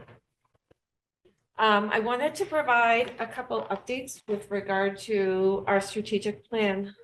We have started to do some work that moves some of that forward. A few weeks ago, I mentioned to you that we'd be kicking off some of our strategic planning committees over the course of October. I'm happy to report that we had our first 2 meetings this week, our Professional Learning Council and the PBL Steering Committee. Between now and the end of the month, we'll also kick off our AI and Tech Task Force, our Communications Committee, and the Wellness Council. And it was really heartwarming to see, as we're talking so much tonight about engagement, how many parents and caregivers showed interest in or participating on all of these committees. I'm really excited to work with everyone who has signed up. Everyone who signed up has a deep interest or expertise in the area of focus for the committee that they've joined. And I can't wait to start that reciprocal learning process together. I'd also like to propose that when we get to the end of the agenda and we're talking about revisiting the school committee liaison and committee assignments, that maybe somebody would like to be a member of our communications committee. There, we do have a communications subcommittee, so maybe someone there, but anyone would be a great addition. And so if we could think about that towards the end of the meeting, that would be great. I also would like to thank Principal Scott for coordinating our summer community read and forum on the book Never Enough. He held a forum at the end of September. It was a great night, and we had about 15 to 20 parents and caregivers in attendance who represented elementary through high school, so there were a variety of perspectives in the room. Principal Scott shared important information and data about our students that comes directly from them. And he invited Principal Sullivan from Deer Hill, high school teacher Laura Humphrey, guidance counselor Allison Batista, and student Fiona Rennie to share their perspectives and experiences. We had a great conversation about what it means to support our students in a society where everybody is always striving for more, to the point where there's not really a place that is an endpoint, and the stress that puts on our students. And so this is just the first event that we will build upon as we continue to explore what success means in Cohasset. And another high school event that supports our strategic plan, which I shared in my newsletter as well, but think it was worth bringing up here as well, was Challenge Day. I had the privilege of participating in Challenge Day with our junior class and about 20 high school staff members. Challenge Day is an interactive program that helps teens and adults break down social barriers and build authentic connection through acceptance and respect. The day's activities were designed to boost self-esteem, transform negative peer pressure into positive support, and reduce bullying and violence. We know that the research reveals that when we have strong peer relationships and a genuine sense of belonging, that students improve their academic outcomes. And I have no doubt that Challenge Day strengthened peer relationships and gave our students more adults that they know are in their corner. My favorite moments of the day were watching students and staff grow more comfortable with each other as the hours passed, laughing together, dancing together, sharing openly, and discovering how much we all have in common, no matter how old we were or what our backgrounds are. And watching our students genuinely support one another through some of the hard things.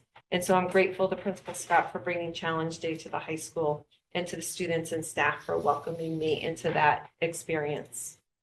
And finally, if anyone was paying attention, when the Department of Education released their MCAS results, Cohasset was one of only 13 schools across the entire state who was recognized for having met or exceeded our 2019, so our pre-COVID MCAS scores on this past spring's MCAS. And so I really would like to congratulate all of our students and staff on their hard work and their dedication to student learning. That's a big deal. And of the 13, about half of those were charter schools, and they function very differently than a public school. They do not have the same constrictions that we have at times. And so for us to have accomplished that is a big deal. So congratulations to all of them.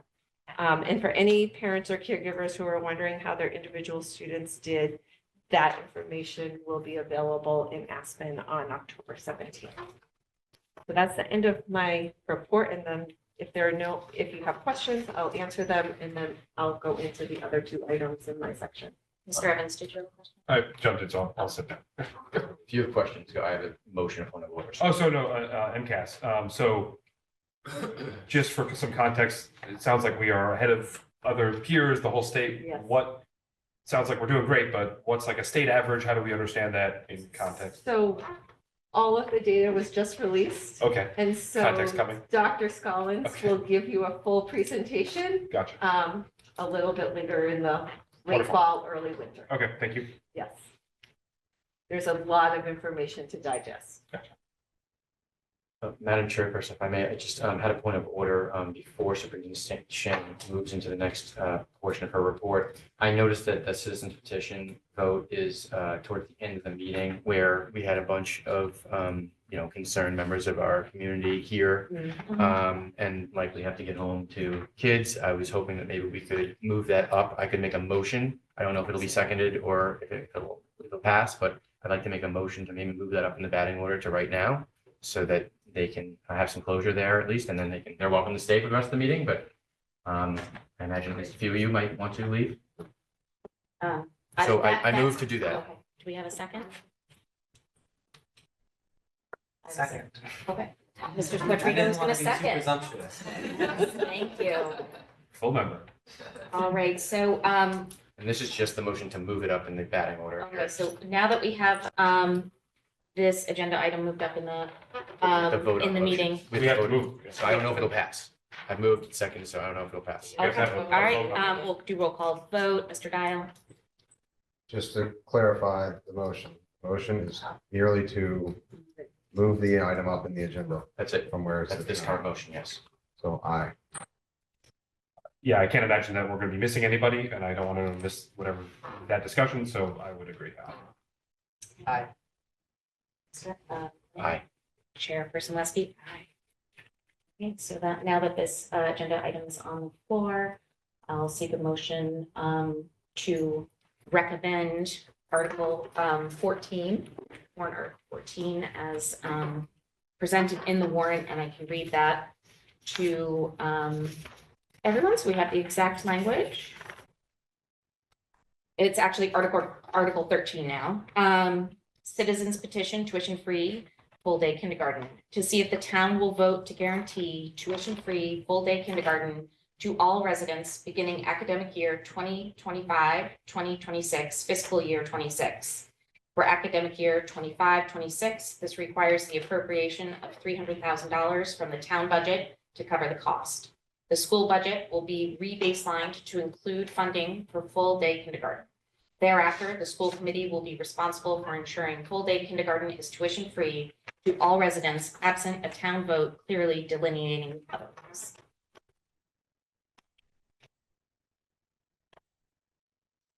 So I can put it into the positive, seeking a motion either to support or not support this motion. I'll make a motion to, I think, just stay in the positive. I'll make a motion to recommend the citizens petition as presented this evening and as I just read by Chairperson Leskey. So to be clear, a vote in favor would recommend this, a vote against would not recommend this to the town at, in the warrant at town meeting. Is there a second? I will second that motion. I need a roll call vote. Can we do discussion first? We can do discussion first. I'm the contrarian. I'm always on an island. This is just the life I live. I object to the basis of the motion. In that, and this is esoteric and this is wonky. We're an executive board. We take motions that make things happen. This is a sense of the meeting. This is a how we feel about something. It doesn't affect what the petition does. I don't think it's going to help us at the town meeting floor. We can't tell the petitioners how we're going to spend it. How can we opine on money that isn't ours? It's not our money. It's the town's money. It's town meetings money. We don't vote on the whole budget, right? We don't vote on any other citizen. Like this is a citizen petition goes to town meeting and that's where it exists. It doesn't exist in this. We have our own stuff to look at and worry about. So I do not feel it's appropriate for us to take a position on the petition. And I feel that strongly for, one, for the reasons I laid out, but this is the citizens' money and it's only the citizens that can decide. I'll offer the opposing view because I made the motion. I think that we have been called upon to vote on whether we would recommend a particular article before town meeting, things like the school stabilization fund. And I think this is a school issue. I think that not only do our other boards are maybe looking to guidance from the schools, or at least look for the schools to also take a vote on this, but I think it makes sense to have a recommendation from the school committee on this type of warrant article for everyone to see in the warrant. I also think it's good government where people have taken the time and effort to come and present this.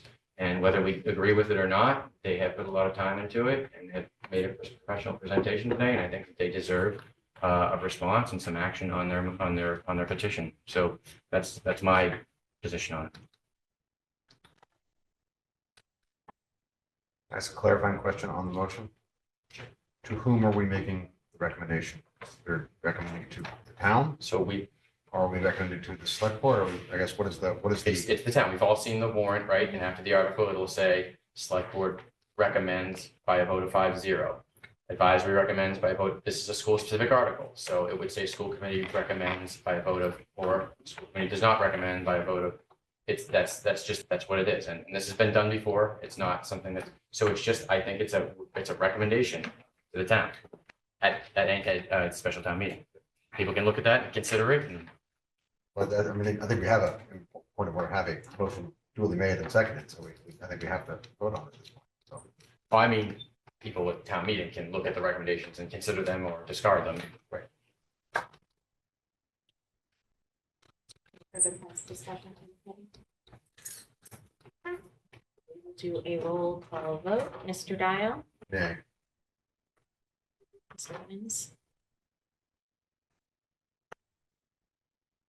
I can't have a position on what I think is a faulty motion on a faulty petition. So I'm going to abstain because I don't see a version of this where we support it and it makes sense, or we say no and it makes sense. Like, are we saying no for money for the district?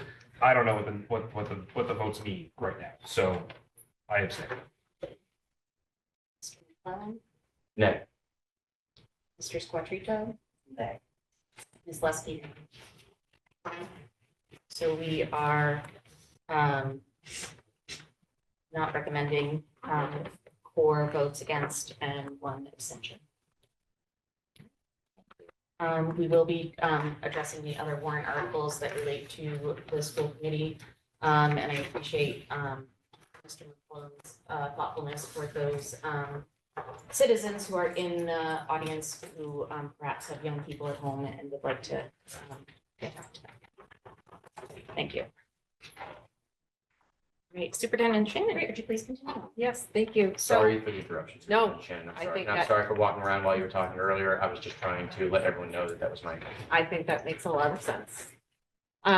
So I'm bringing to you tonight the quarterly report for South Shore Educational Collaborative. As you know, because you voted in the spring, I am the representative from the district on the board of South Shore Educational Collaborative. And one of the things that I have learned that is part of that responsibility is bringing to you their quarterly reports to keep you informed about what is happening there.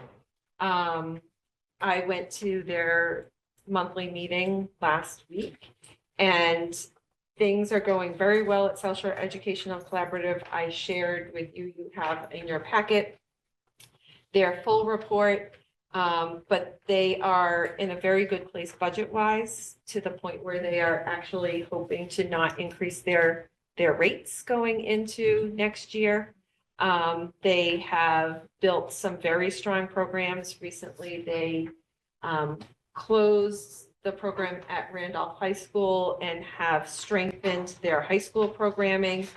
And they are fully staffed at this point, and their students are doing very well. They also have been running some professional development that actually some of our staff are taking part in. And so they work very closely with the directors of student services in the area to hear what they need and then to create those opportunities. And so we're grateful to them. We have about 4 students at South Shore Educational Collaborative, and they've been very good partners with us. Additionally, I want to share with you that either at the next meeting or the meeting after that, we will have a representative from South Shore Collaborative coming to visit here at the school committee meeting, because they are seeking to do what many districts have done, and that they're looking to build their own capital stabilization fund for their facility. And they will need your vote. The board did vote to approve that, but they will need votes from each individual school committee to make that happen. So are there any questions about their quarterly report? Any questions from committee members? We'll get more information on their still, because that I think does come out of, I think we have to fund that as well, right? The South Shore Education Collaborative. So they would fund it from their budget. We wouldn't have to vote to give additional funding to them. Oh, no, I mean, It's not South Shore Voc Tech, that's what I was. different school. Yep. This is Yeah. out of district placements. Yeah. Helpful. So Thank you. very different. Yep. So that's that. Also, I am bringing to you this evening 2 election votes. So as you know, voting in the town of Cohasset is now being held at Deer Hill. And as we head into the fall election season, they are seeking your approval to hold the state primary election on Tuesday, September 1st, 2026, and the state election on Tuesday, November 4th, 2026. When it comes time, I will ask that you vote them separately, but to give you some important pieces of information, the September 1st date will be a full teacher day. We have 2 teacher days, teacher professional development days, that kick off our school year and are before students come. This is the second of those 2 days.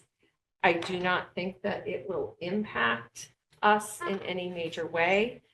We may have to slightly adjust some things. I'm thinking mostly about parking, and having enough parking spots available for those who want to vote, and having enough parking spots available for those who work at Deer Hill, but I think we can manage that in creative ways.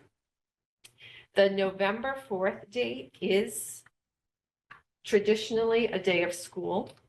If you vote for that day to be the election, for that election date to be held at Deer Hill, I will be recommending, when we put forth the 26-27 calendar, school calendar, that be a professional day for all staff and a no school day for students.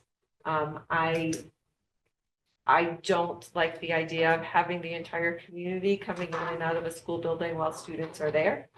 It is why most schools who host, most districts who host town elections in their schools have professional development on that day. And I don't see it as a major concern. It just shifts, like, instead of having the professional day backed up to Indigenous Peoples Weekend, it would likely be on Election Day instead. And so I would offer you those two votes to take. Any questions, Mr. Adams? So just to clarify, so on both dates are just November 3rd or 4th. This is 3rd in the minutes. Is it the 4th or is it the 3rd? Not that it matters, but I just don't want to say the wrong thing. So I may have typed it wrong in my own personal. Okay, so we're going with the 4th. notes. Okay. It's Third, 11-3. Tuesday the third. Okay, the 3rd. All right, good. My Um, husband's birthday's the fourth. It Everyone had probably the same confused question. me.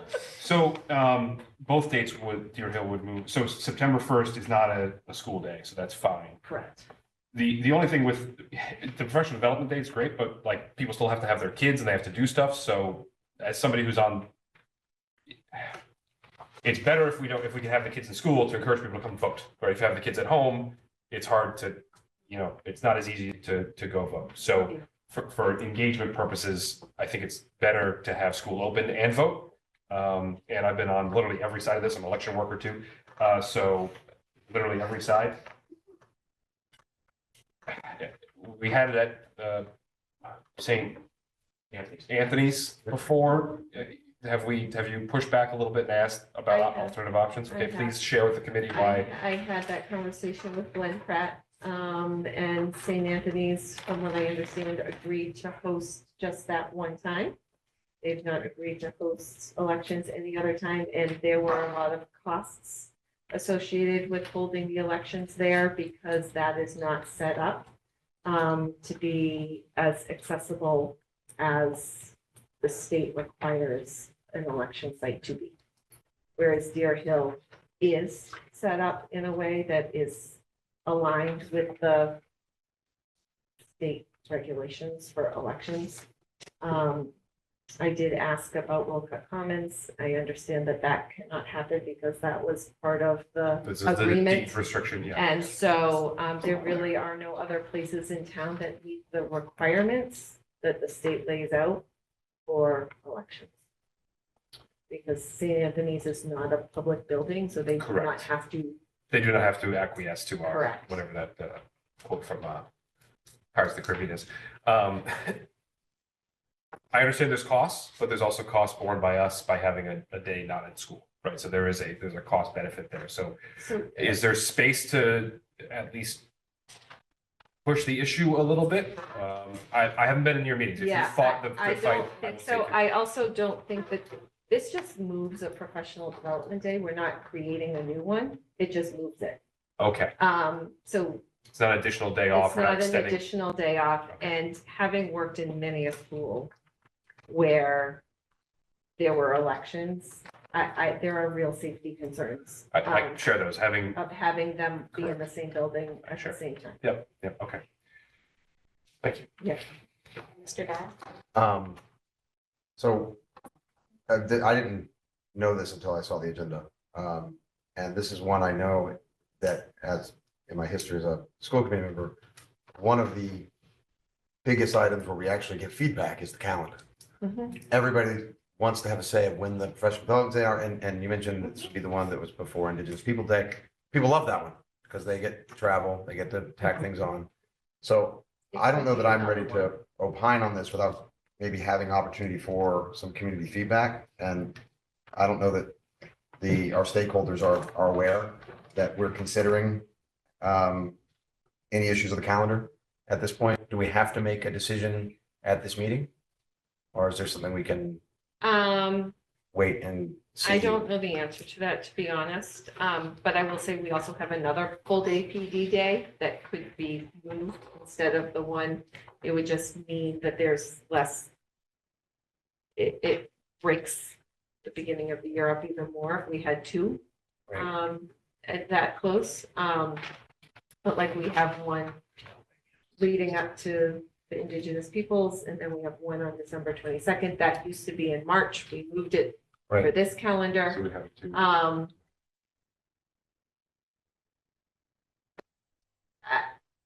The town did ask that we vote on it so that they could move it forward, but that one's a little further out, so I just don't know the answer to that.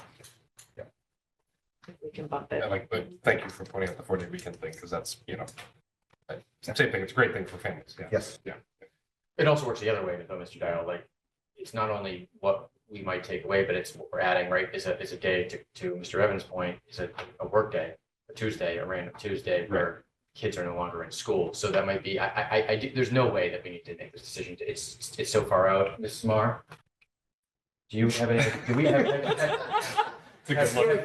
Have we even set the date for the town election in 2026 yet? No. So there's no way that we're gonna have to make this decision, and I think there's a lot of merit to what Mr. Dial is saying, because I think people are going to have some input on this, and I think it makes sense, just even if it's just one meeting, it's not gonna make a difference. I mean, it's still a whole Yeah. calendar, more than a calendar year in advance, so I think it's a good point. I'd also like to comment that bringing your children to vote with you is a wonderful educational opportunity, and I actually have done it several times, and it's a good thing to do to help build that habit. As inconvenient as it may be, Until they grab the pen, Yeah. then it's, I'm kidding. and then that's about parenting. Guilty. All right, so I think at this point, maybe we take a motion, well, we don't need to take a motion, we would just need to agree to table this. Do you want to table both or just the one? If it, One's not student, it doesn't. yeah, but No, but we what still I might, have to vote on. actually, what I might want to do is still, because, I mean, I don't have a problem personally with, if I had to vote on the September 1 one, I would do that. But if we're gonna delay on the November 3rd anyway, what I'd like to do is get the community feedback and maybe see a mock-up calendar of what it might look like. I know you described it, but, and maybe it doesn't make any difference at all, but It takes one thing off our table if we just get the September one, but it doesn't affect Yeah. the schedule. So we can just make the agenda shorter next time. We're here. Do you mind? Okay. So if we there's a have, motion. Yeah, sure. if we've had enough discussion on this topic, I'd be seeking a motion to allow the town to hold the state primary at the Deer Hill School on Tuesday, September 1st, 2026. So moved. Do we have a second? Second, You don't like it? Wait. I don't know if I have to abstain. Oh, Oh, right. your situation. Yeah, I yeah. don't know if I can have a say where it happens. Okay, Um, then, yeah, same reason, yeah.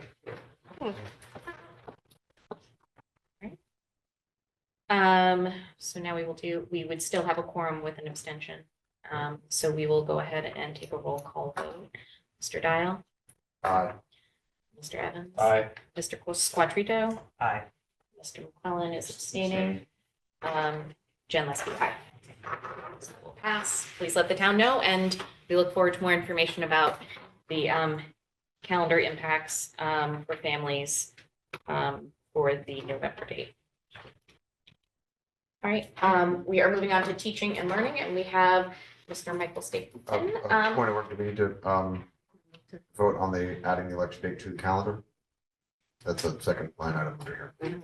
So moved. Second, Okay, all those in favor, Mr. Dial, aye. Mr. Evans, Aye. Mr. McClellan. Aye. Mr. Squatrito, Aye. Jen Leske, aye. you. Thank you. Now, Mr. Stapleton. Good evening, everyone. Chair Liska, I just sent a request to share my screen if you could just approve that. Yes.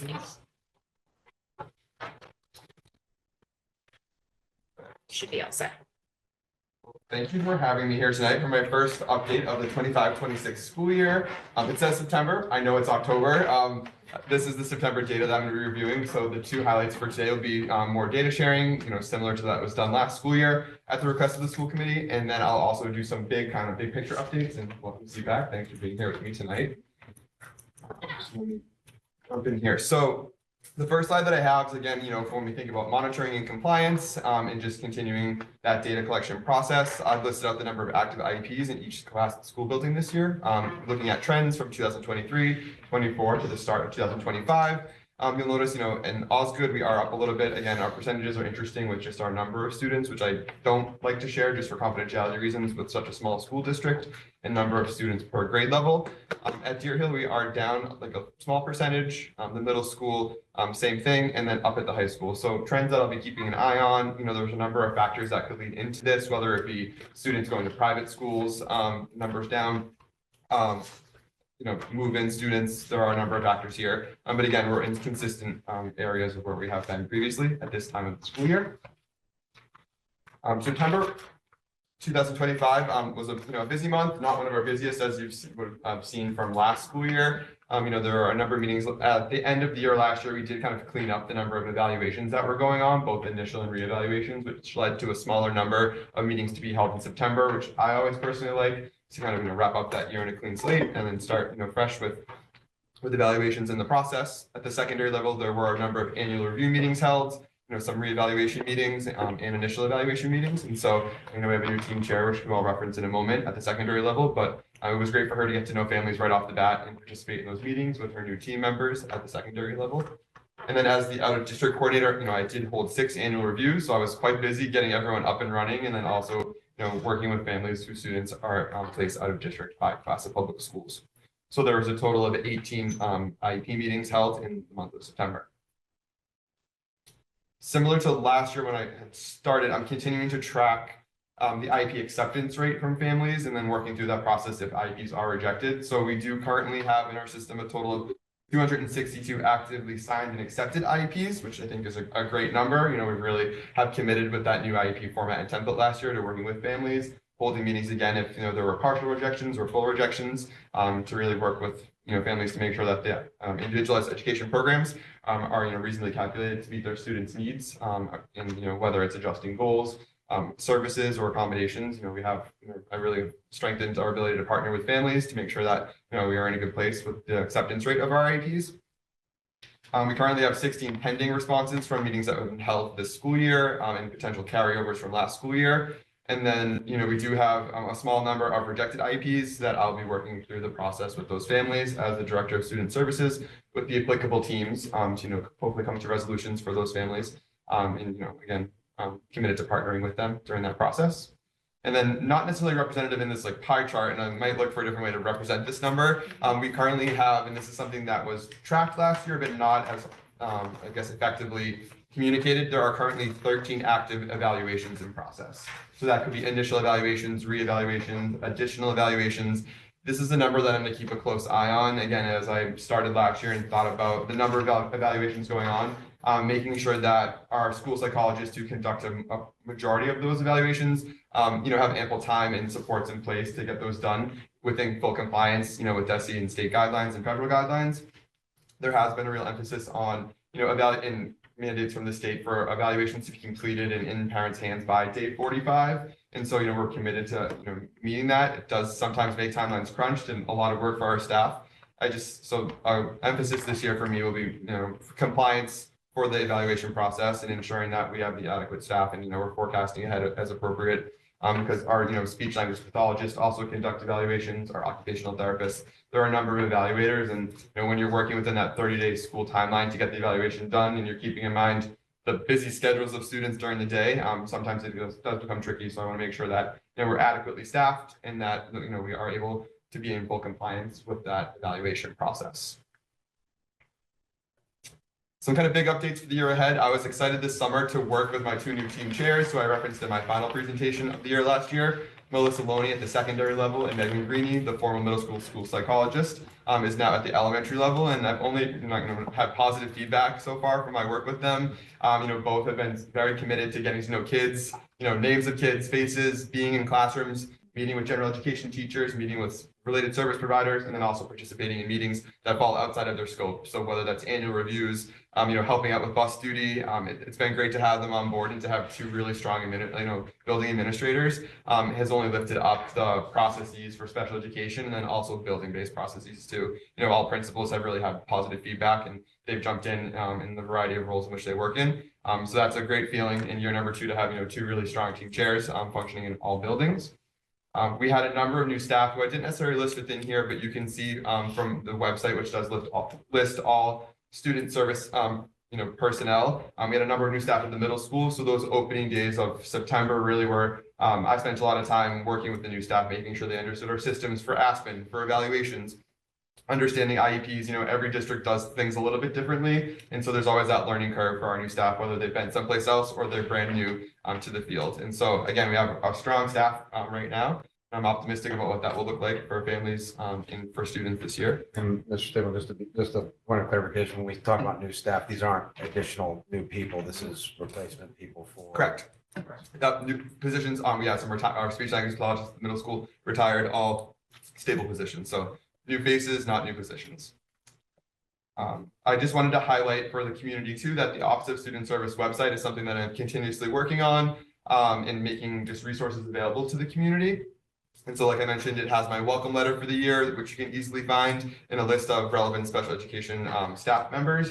For CPAC, and we'll talk a little bit more about some of the work we've done so far this year. I've tried to, again, a highlight of last year and then moving into this year, try to streamline like process and just information for families. And so there's a breakdown on the website about who the applicable person may be to reach out to. If you had a question about a student IEP, or if a general education parent had a question about the evaluation process. I'm trying to make that information as accessible as possible, and then also streamline things and not get bogged down, whether it's like in my email or voicemail, going to the right person and making sure that we can be timely and efficient in how we respond to families. I've updated over the summer months. Some of my jobs included updating various programming opportunities. I have a thing with old PDFs that were unclear and uneasy to read, and so there's some just like freshly updated resources that you'll find within the Student Services website. And then there's a page specific to CPAC, which we'll talk a little bit more about the ideas for this year. And then any presentation that I present to CPAC, which there'll be a variety coming, I'll also make available to the community so they can access those resources within the website. When I think about the year ahead and for the department, both special education and student services, there's two main focus areas for me. It's continuing the work that was started and really emphasized here within this committee for the SPED strategies work that was identified. We were identified as needs assistance. We've shifted out of that category, but that doesn't mean the work doesn't continue. And so that's really looking at specialized instruction across all grade levels for reading, writing, math, executive functioning. And I've already dedicated time through my department meetings that are monthly for our staff to share resources specific to executive functioning first, so that there's some vertical alignment of resources and tools used to help students access those supports, and then also to build upon the great staff members that we have that are doing awesome things with their grade level teams at the middle school or individual students at the Deer Hill. So really trying to open lines of communication to strengthen the department as a whole, especially as we have some new staff members who are bringing just a fresh set of eyes to things too, which is exciting. And then the second area of focus for me will really be supporting the multi-tiered systems of support, tied directly to the strategic plan. And so I'll be, in addition to my team chairs and other support personnel, looking to refine those systems as the year goes on. It was a goal last year. That was something that I didn't necessarily fully get to dive as deep as I wanted to. And so a lot of that will be, discerning information at each building level. And again, looking for that more vertical alignment of how we track student progress and how we, improve those systems, those tier 2 supports, and even tier 1 interventions for students across the district outside of special education and really for all students. To make sure that that system is, fully, just committed to continuous improvement, which is always something that we're committed to. I did want to highlight tonight, and this will be a focus of future presentations. This is a year of compliance for myself and the Office of Student Services. It is every year, but this year we do have some DESE mandated, integrated monitoring review processes going on. And so over the summer months is really when I started the work of getting organized for this task that will be ongoing throughout the year. So the first is the Special Education Integrated Monitoring Review, which is conducted by the Office of Public School Monitoring. And so this looks at, a civil rights component to information that I uploaded for our policies and procedures related to our handbooks, related to just the processes within each building and the district as a whole, and then a real focus on special education. And so I've been looking at our process guide, making some adjustments there to reflect language related to the new IEP and making sure that we're in full compliance with DESE standards and requirements. And so I'm currently in the documentation phase, which is a lot of uploading things to the web-based monitoring system through DESE. And then there will be more information coming in a public forum and work with CPAC as I prepare for a week-long on-site visit that will be occurring in March, where DESE will be coming in, looking at specific student files, And they will eventually produce a report based on their findings. And so there could be corrective action. There could, it's a comprehensive overview of the special education process, which again, we're in our cycle here, which we haven't been in for a number of years now.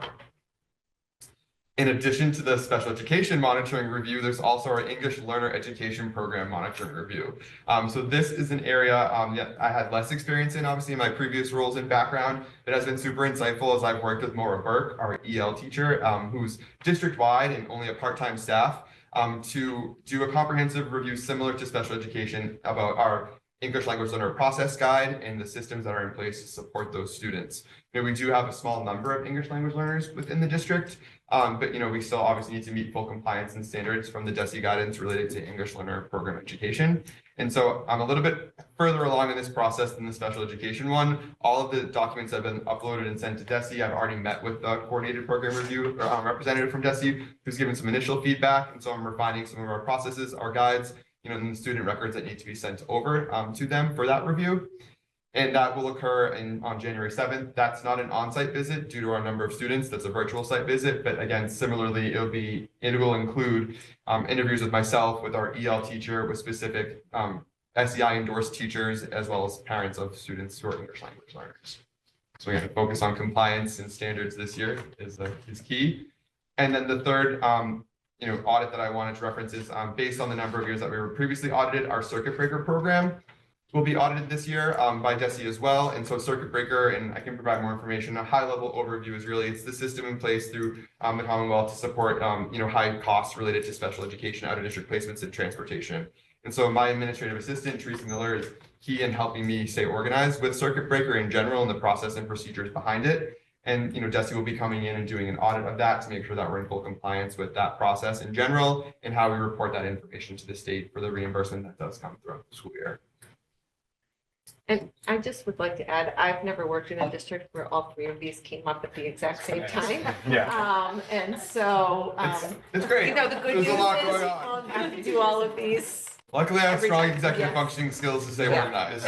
Yeah, It's a lot of paperwork. but we will have a really good, clear picture of what is working in any areas of improvement in student services after this. Will the cycle re-stagger at any point, or will you always end up with a think sort of a three It's different. section on It's a it? different year cycle. It's just the If way they that just this happen one came in. mathematically Yeah, together. exactly. Okay, all right, good. Well, I'm glad for your sake, this is your one full moon. Yeah. in theory. Yeah. And just to reaffirm that last sentence, so the audit is based on number of you, Yeah. Number of years since we were last audited. that was When- how long ago? I have to check the number. It's 5 or 6. It's been some time. Routine then. Yep, correct. Okay. Well, when we got the initial request, my blood pressure went up slightly Yes, as of course, and that's what I anxiety thought on it, spiked. yeah. Correct. Yeah. But again, it was very reassured. Like we haven't been flagged for any reason. It's just due to the cycle of being audited. Thank you. And then the last piece, again, I wanted to just kind of cover some big picture things, and I'm open to any feedback from the committee on future presentations. Last year, my favorite presentation that I did was when I was able to bring staff in who were doing amazing things in our buildings. So I wanted to plant that seed with the committee. If there's any areas of interest, I'm happy to incorporate those moving forward, rather than my standard kind of data and information. Well, I'm happy to share that as well. But the last component really is, again, my commitment to working with CPAC. I've shared here a tentative CPAC schedule, which Sarah and I met this summer and kind of charted this out based on feedback from last year. And so this is our schedule for the year. We've already held our first meet and greet, which was held on September 11th in the community room. It was awesome for CPAC members to meet some new faces, 2 new team chairs, some really, just in general new faces, and then just to start the work together. And then I also covered some of like I've already referenced tonight, some of that basic information about streamlining information for families. Tomorrow at 11 o'clock in the community room is the special education basic rights presentation, which is also available remotely through the use of our OWL system. So if anyone who's listening tonight would like more information on basic special education rights, please feel free to come. I've updated my presentation from last year and I've added some new information too. So continuous improvement. And then you'll see just the list for the rest of the year. I wanted to put a plug in the school psychologists who are some of our busiest staff, to be completely honest with you, and have such an important role in evaluating students and writing very comprehensive psychoeducational evaluation reports. They're also doing a side project for me with a little bit of encouragement, and they'll be at our December 11th CPAC meeting to present an overview of what a psychoeducational evaluation is how it differs from a neuropsychological, private evaluation is really school focused. And so that's a great time for, kind of clarifying questions or information. So that's one that I wanted to put a plug in as well. But you can see here the outline for the year. Again, we're only in October, but I'm also excited. I've started some work with our senior class, the students who are special education students. I've planted another seed with them of I would love for them to come back and share with CPAC some of their experiences.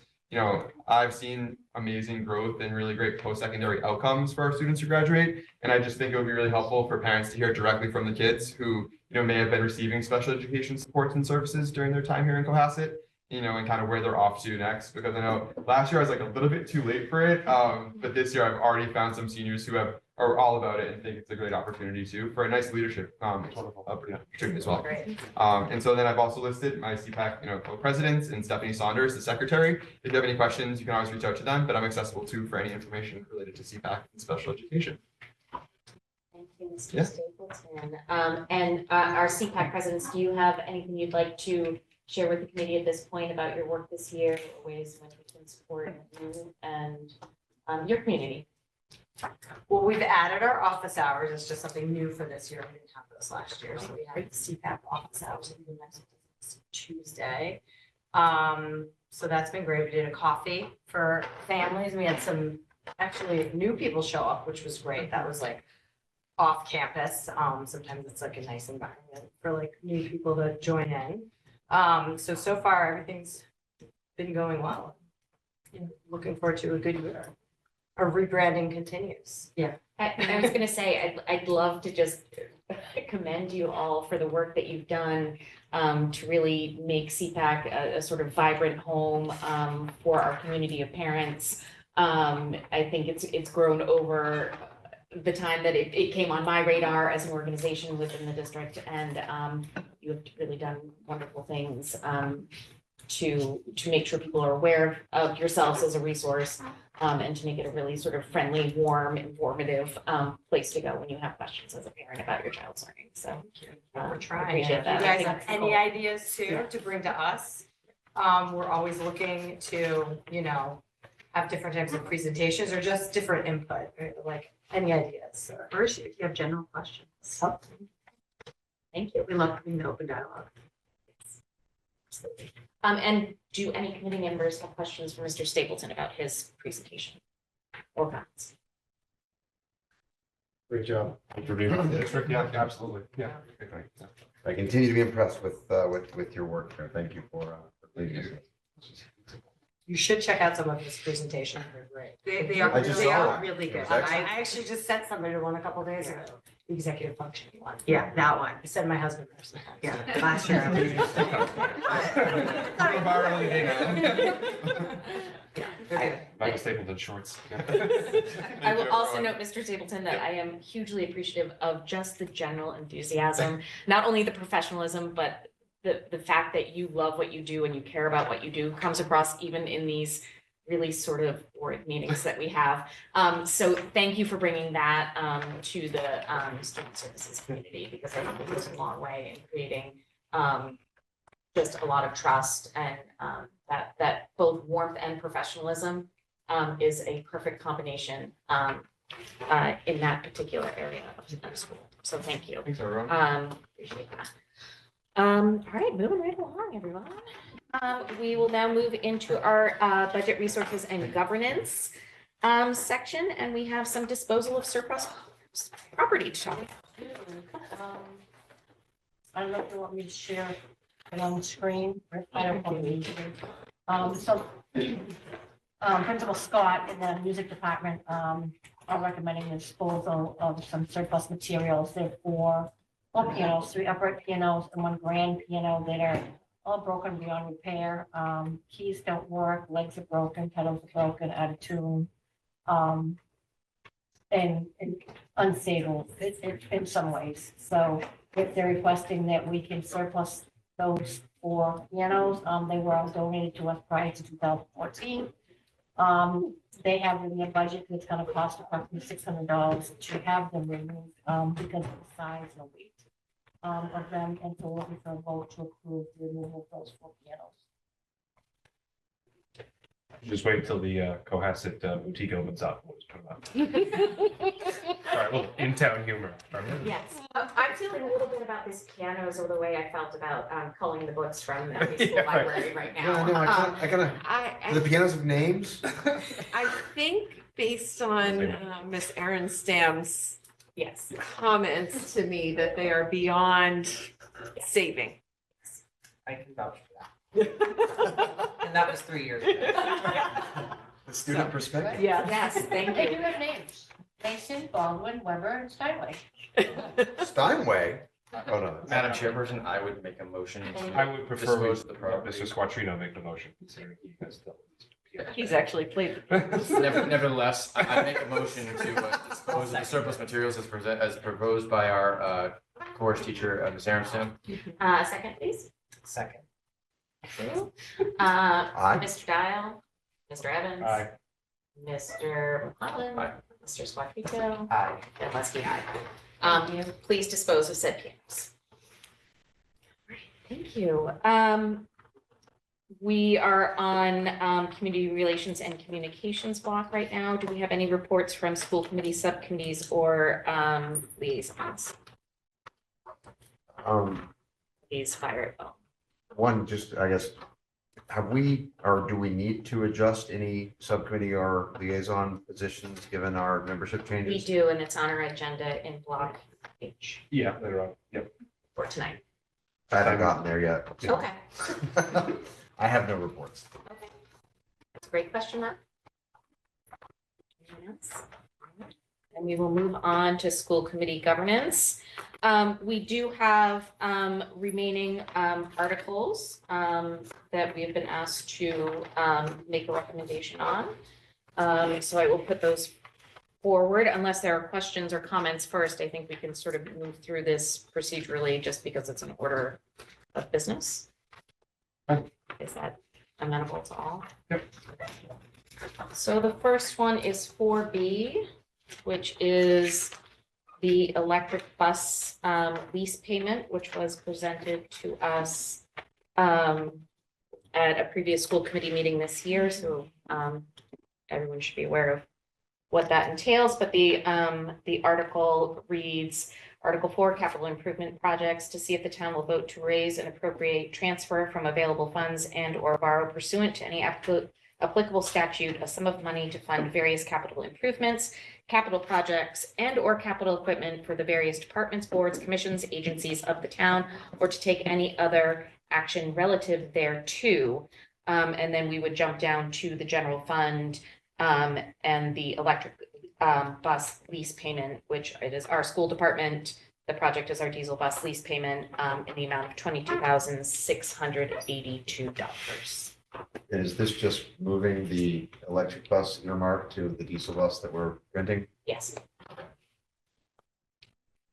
So I would move that we approve the It's a recommendation. recommendation. Recommend that we approve that, or make a recommendation, yes, as read. So. Second. Second. Question, does this unencumber all of the money for that electric bus or? The answer is no. Okay, so we're gonna have to do another vote on this? Well, no, not another vote in the sense that the lease has not been terminated yet. So Okay. we voted in favor, subject to the successful termination of the existing lease. Because Right. what we didn't want to have happen is own an asset and enter into a new asset. So Michelle is close. We asked the question again on Monday and it wasn't finalized. But you should just know that like, as a community, we still have the disposal, the termination of the electric bus lease that needs to happen so that we can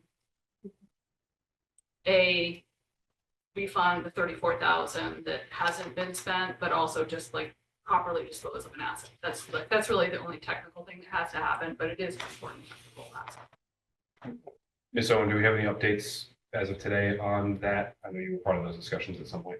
Before we, Microphone. Ms. Bach, that was Katie Dugan that made those last comments. Sorry. It's really been Michelle Leary who's Michelle's- working. Driving the bus? She's driving the, She's driving yes, the bus. exactly. Okay. She's having communication back and forth. All right, thanks.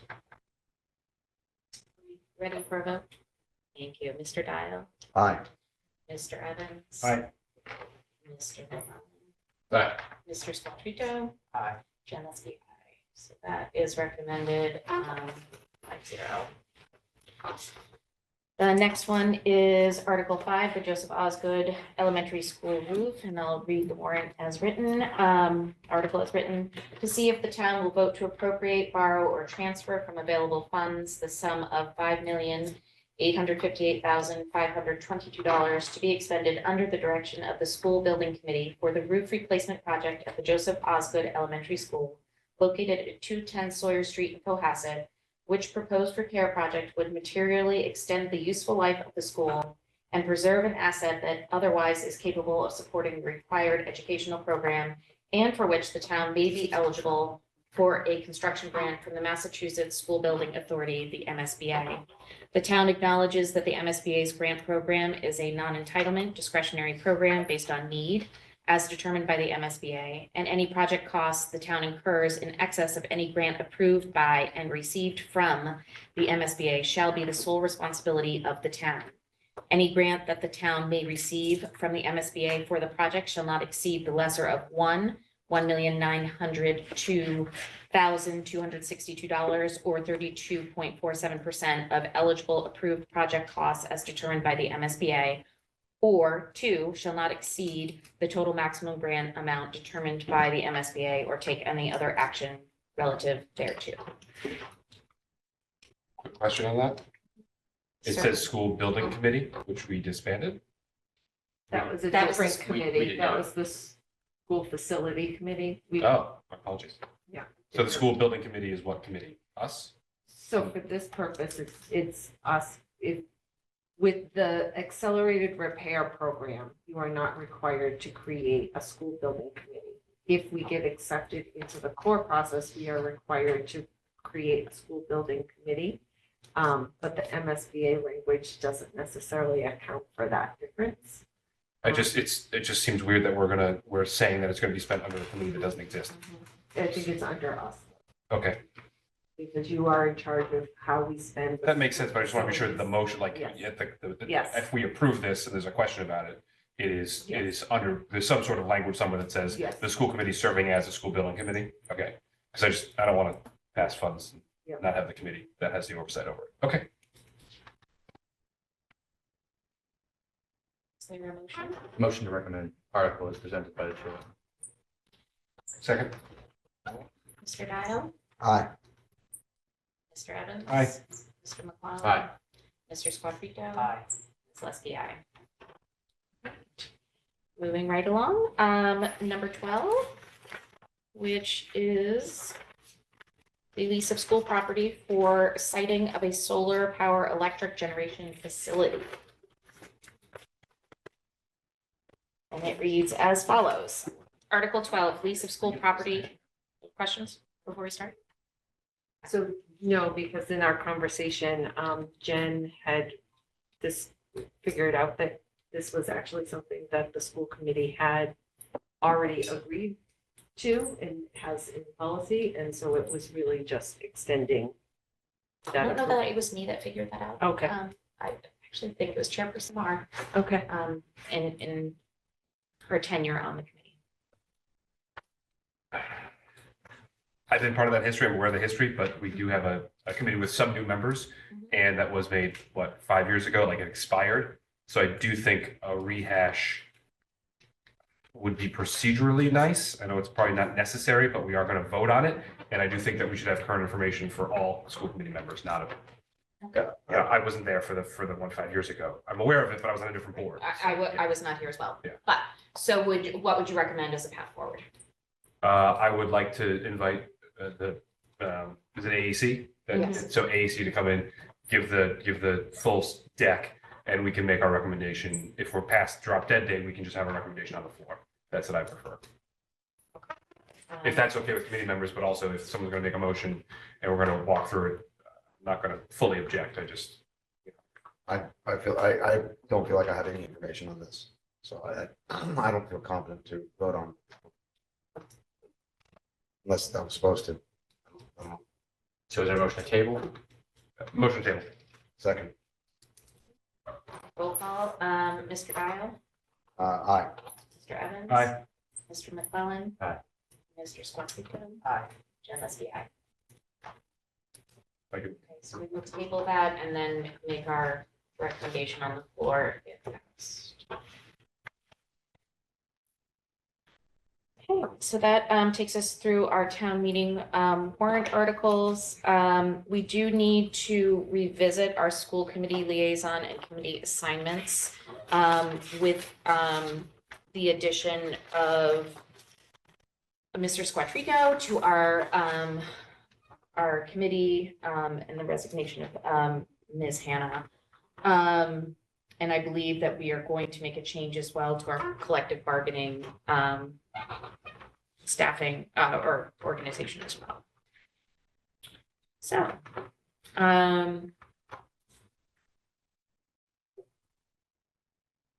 maybe we start with school committee, school councils. We have Mr. Evans on Osgood. We have Mr. McClellan at Deer Hill School Council, Mr. Dial for the Classic Middle School School Council, and Jen Leske on the high school school council. I would offer up that if Mr. Squattrico would like to take my place on the high school school council. When do those usually meet, Jen? Are they during the day? They are after school, so they're usually at 3:30. So depending upon schedule, of course. What days are they usually? Tuesdays or Wednesdays, Okay. and sometimes it changes. We could also share that, that liaisonship, and, I can do it. I can do it, so he doesn't have to. I just feel like it's gonna be difficult for him at that time of day. And that's why I was gonna say he could join me on the Deer Hill, then I realized that that's in the middle of the day usually, or at the end of Deer Hill's school, middle so- of the day. Cohasset High School is definitely after school. So we can leave that as it stands and, Why don't you just throw me on there so that we're co-piloting that, so if you aren't able to do it because of new professional obligations, then I'll be there. Craig, are you still okay on the PSO? Yes. Mr. McClellan, Elder Affairs, Mr. Evans, CPAC, Mr. McClellan. Going tomorrow. Okay, Legislative Liaison, Mr. Evans. Okay, CEF, I'm still doing that. Unless someone else would like it, that's fine. Emergency Management, Mr. Dial, Mr. Evans, is that still feel right? Yep, that's great. Okay, Post-Employment, PEB, Post-Employment Benefits, Mr. Evans. Yep. The AEC, I can continue to do that unless anyone else has a strong feeling or connection already with that committee. I have strong connections and I have strong feelings, but but I've been sat through years of AAC presentations. I kind of know where they are. Would so. you like to I'm continue happy, with it's that? no more work for me if you want me Okay. to take with them. Great. Let's put Cory there. Long range planning, Mr. Dial, diversity, Jen Leske, wellness is now an open spot. We have that committee with an opening. Anyone is interested in doing that? And then we have select board, Mr. Evans, and safe harbor, Mr. Mr. Squartrino, wellness, I mean, you can Yeah. speak probably best to the mental health of the student body, so. No, I would be interested in that. Awesome. Wonderful, thank you, and we can connect you with you about what that entails. Then we'll go up to school governance. Right now, we have Mr. Dial and Mr. McClellan doing collective bargaining. I would like to yield that position to Mr. Evans, who's expressed an interest in doing that. I accept the yielding of said position. Policy and standards, we have Jen Leske and Craig McClellan. Just be able to work for you. Budget and resources, Mr. Dial and Mr. Evans. Okay. Communications, Jen Leske and Corey Evans. Food service and nutrition, we have myself and an open seat there. It may be interesting to discuss whether or not we continue with this particular committee. Things seem to be rocking and rolling on that front, and maybe we asking Ms. Owen to ensure that we hear from food services quarterly to understand how that operationally that is working. But I feel like we've gotten 12 to 18 to 24 months of really good progress and stability there. So I would seek a motion to close out that particular committee. Share your thoughts. I think unless Mr. Cullen disagrees, but I think that committee was a great success. I know you won't disagree with that, but I think it has achieved its goals, and I think we can probably move on normal course. Any other thoughts or comments on that? Do we need a motion to, So we will need a motion to do all of these things. Do you want to just package them all at the end? sure. All right, so let's see, I'm seeking a motion to Like, reconstitute subcommittees and representative and liaison assignments as just discussed, and to disband the food service and nutrition subcommittee. well done and so moved. Second. Ooh. Nope, I I'm not gonna stopped. get it to. I check swing, I'm good. Ah, Okay. Mr. Dial, Aye. Mr. Evans, Aye. Mr. McCollum, Aye. Mr. Squattrito. Aye. Thank you. All right, there are no topics not reasonably anticipated by the chair, but we do have a scad of minutes to approve. And I would like to publicly thank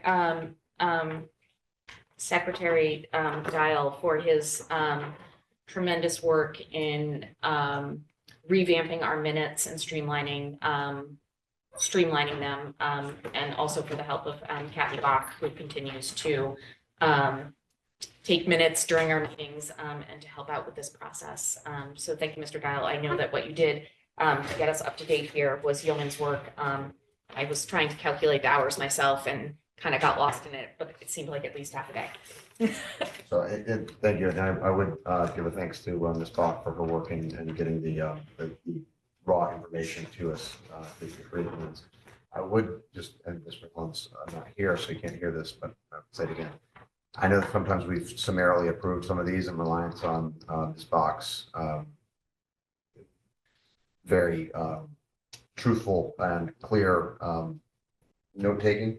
I have summarized a lot of these minutes.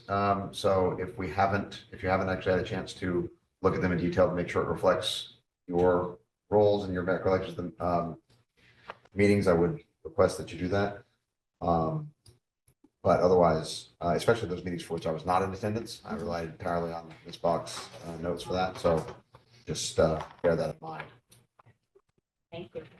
I will wait for Mr. McClellan to return, but I will also note that Mr. Squattrito, you'll have to abstain from all of these, but in the future, you will have plenty of minutes that you will get to approve as well. So I'm actually, we can Do do you that. have any where we have a quorum?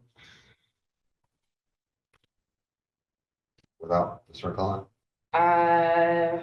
We can do October 8th. Oh, no, we cannot do October 8th. Because that's today. Would be amazing.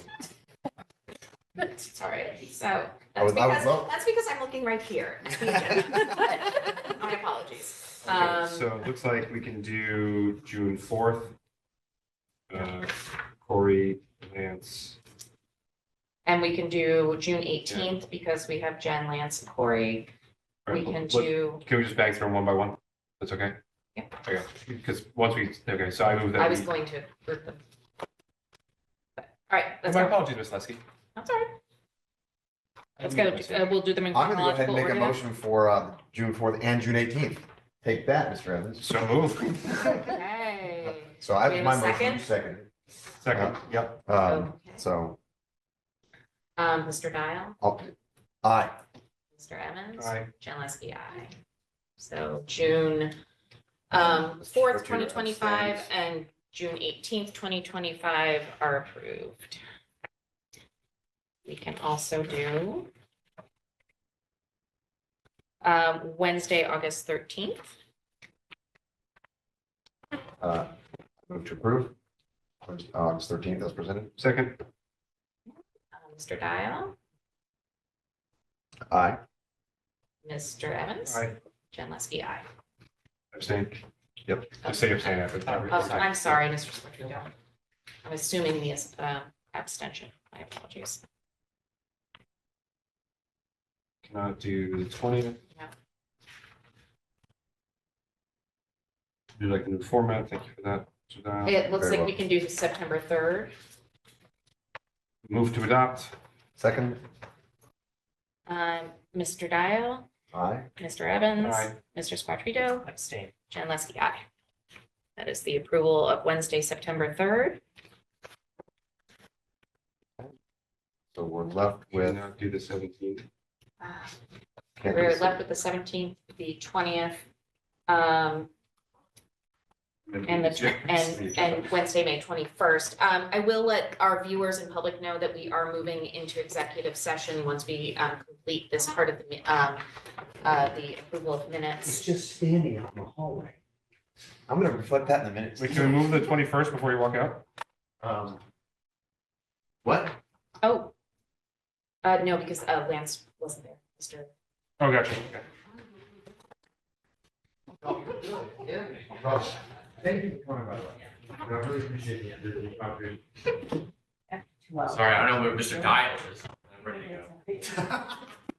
I feel like we're at the end of the meeting and I might need to use the gavel. Just saying. I've been out of order, so. We did, but with absences and no longer here. Apologies. Yeah, I'm sorry. The people who So, are committed to the meeting did stay and vote. Apologies. all right, so we are now left with the minutes for Wednesday, May 21st. And if it's okay, I will lump these all into one. Just if you remind me which ones, there are a couple that I cannot vote on. You may not vote on, all right, so in that case, we have to. August. All right, we'll do Wednesday, May 21st. Mr. Dial, you were absent. Motion to approve. Second. Okay, Mr. Dial, Abstain. Mr. Evans, Aye. Mr. McClellan. Aye. Mr. Squattrito, Abstain. Jen Leske, aye. All right. I think we can just do voice votes on these ones, Jen. Okay, Miss Linsky, I'm sorry. all right. Because we got abstentions. Yeah. Yeah. All in favor, all Yeah. opposed, abstention. Okay, so this is the agenda or the minutes from Wednesday, August 20th, 2025. Mr. Dial, you were absent. Mr. Evans, you were here. But I have to wait 4 minutes to make my motion. Yes, let's do that. Motion to approve, So move. second. Second. All those in favor? Aye. Aye. Aye. Opposed? Abstentions? Abstain. You, passes. 3, yes votes, 2 abstentions. Okay, the final bit of minutes are Wednesday, September 17th, 2025. If Leske, McClellan, and Evans can vote on this. So Move to take a motion, approve. please. Second. All those in favor? Aye. Opposed? Abstentions? Abstain. Okay, thank you very much. And that one also votes 3 days and 2 abstentions. And apologies, not able to get the October 8 minutes yet. So I'll try and get those as quick as possible. Very quickly, Mr. Dunn, very quickly. All right, we do have a reason to move into executive session. Reason number 2, to conduct collective bargaining sessions. We will not return after our executive session, so this will be the end of our public meeting if I have a motion to move forward in that way. Second, Mr. Dial, aye. Mr. Evans, Aye. Mr. McCollum. Aye. Mr. Squattrito. Aye. Jen Leske, aye. Thank you, Cohasset. Thank you, everyone, for your engagement tonight. Have a nice evening.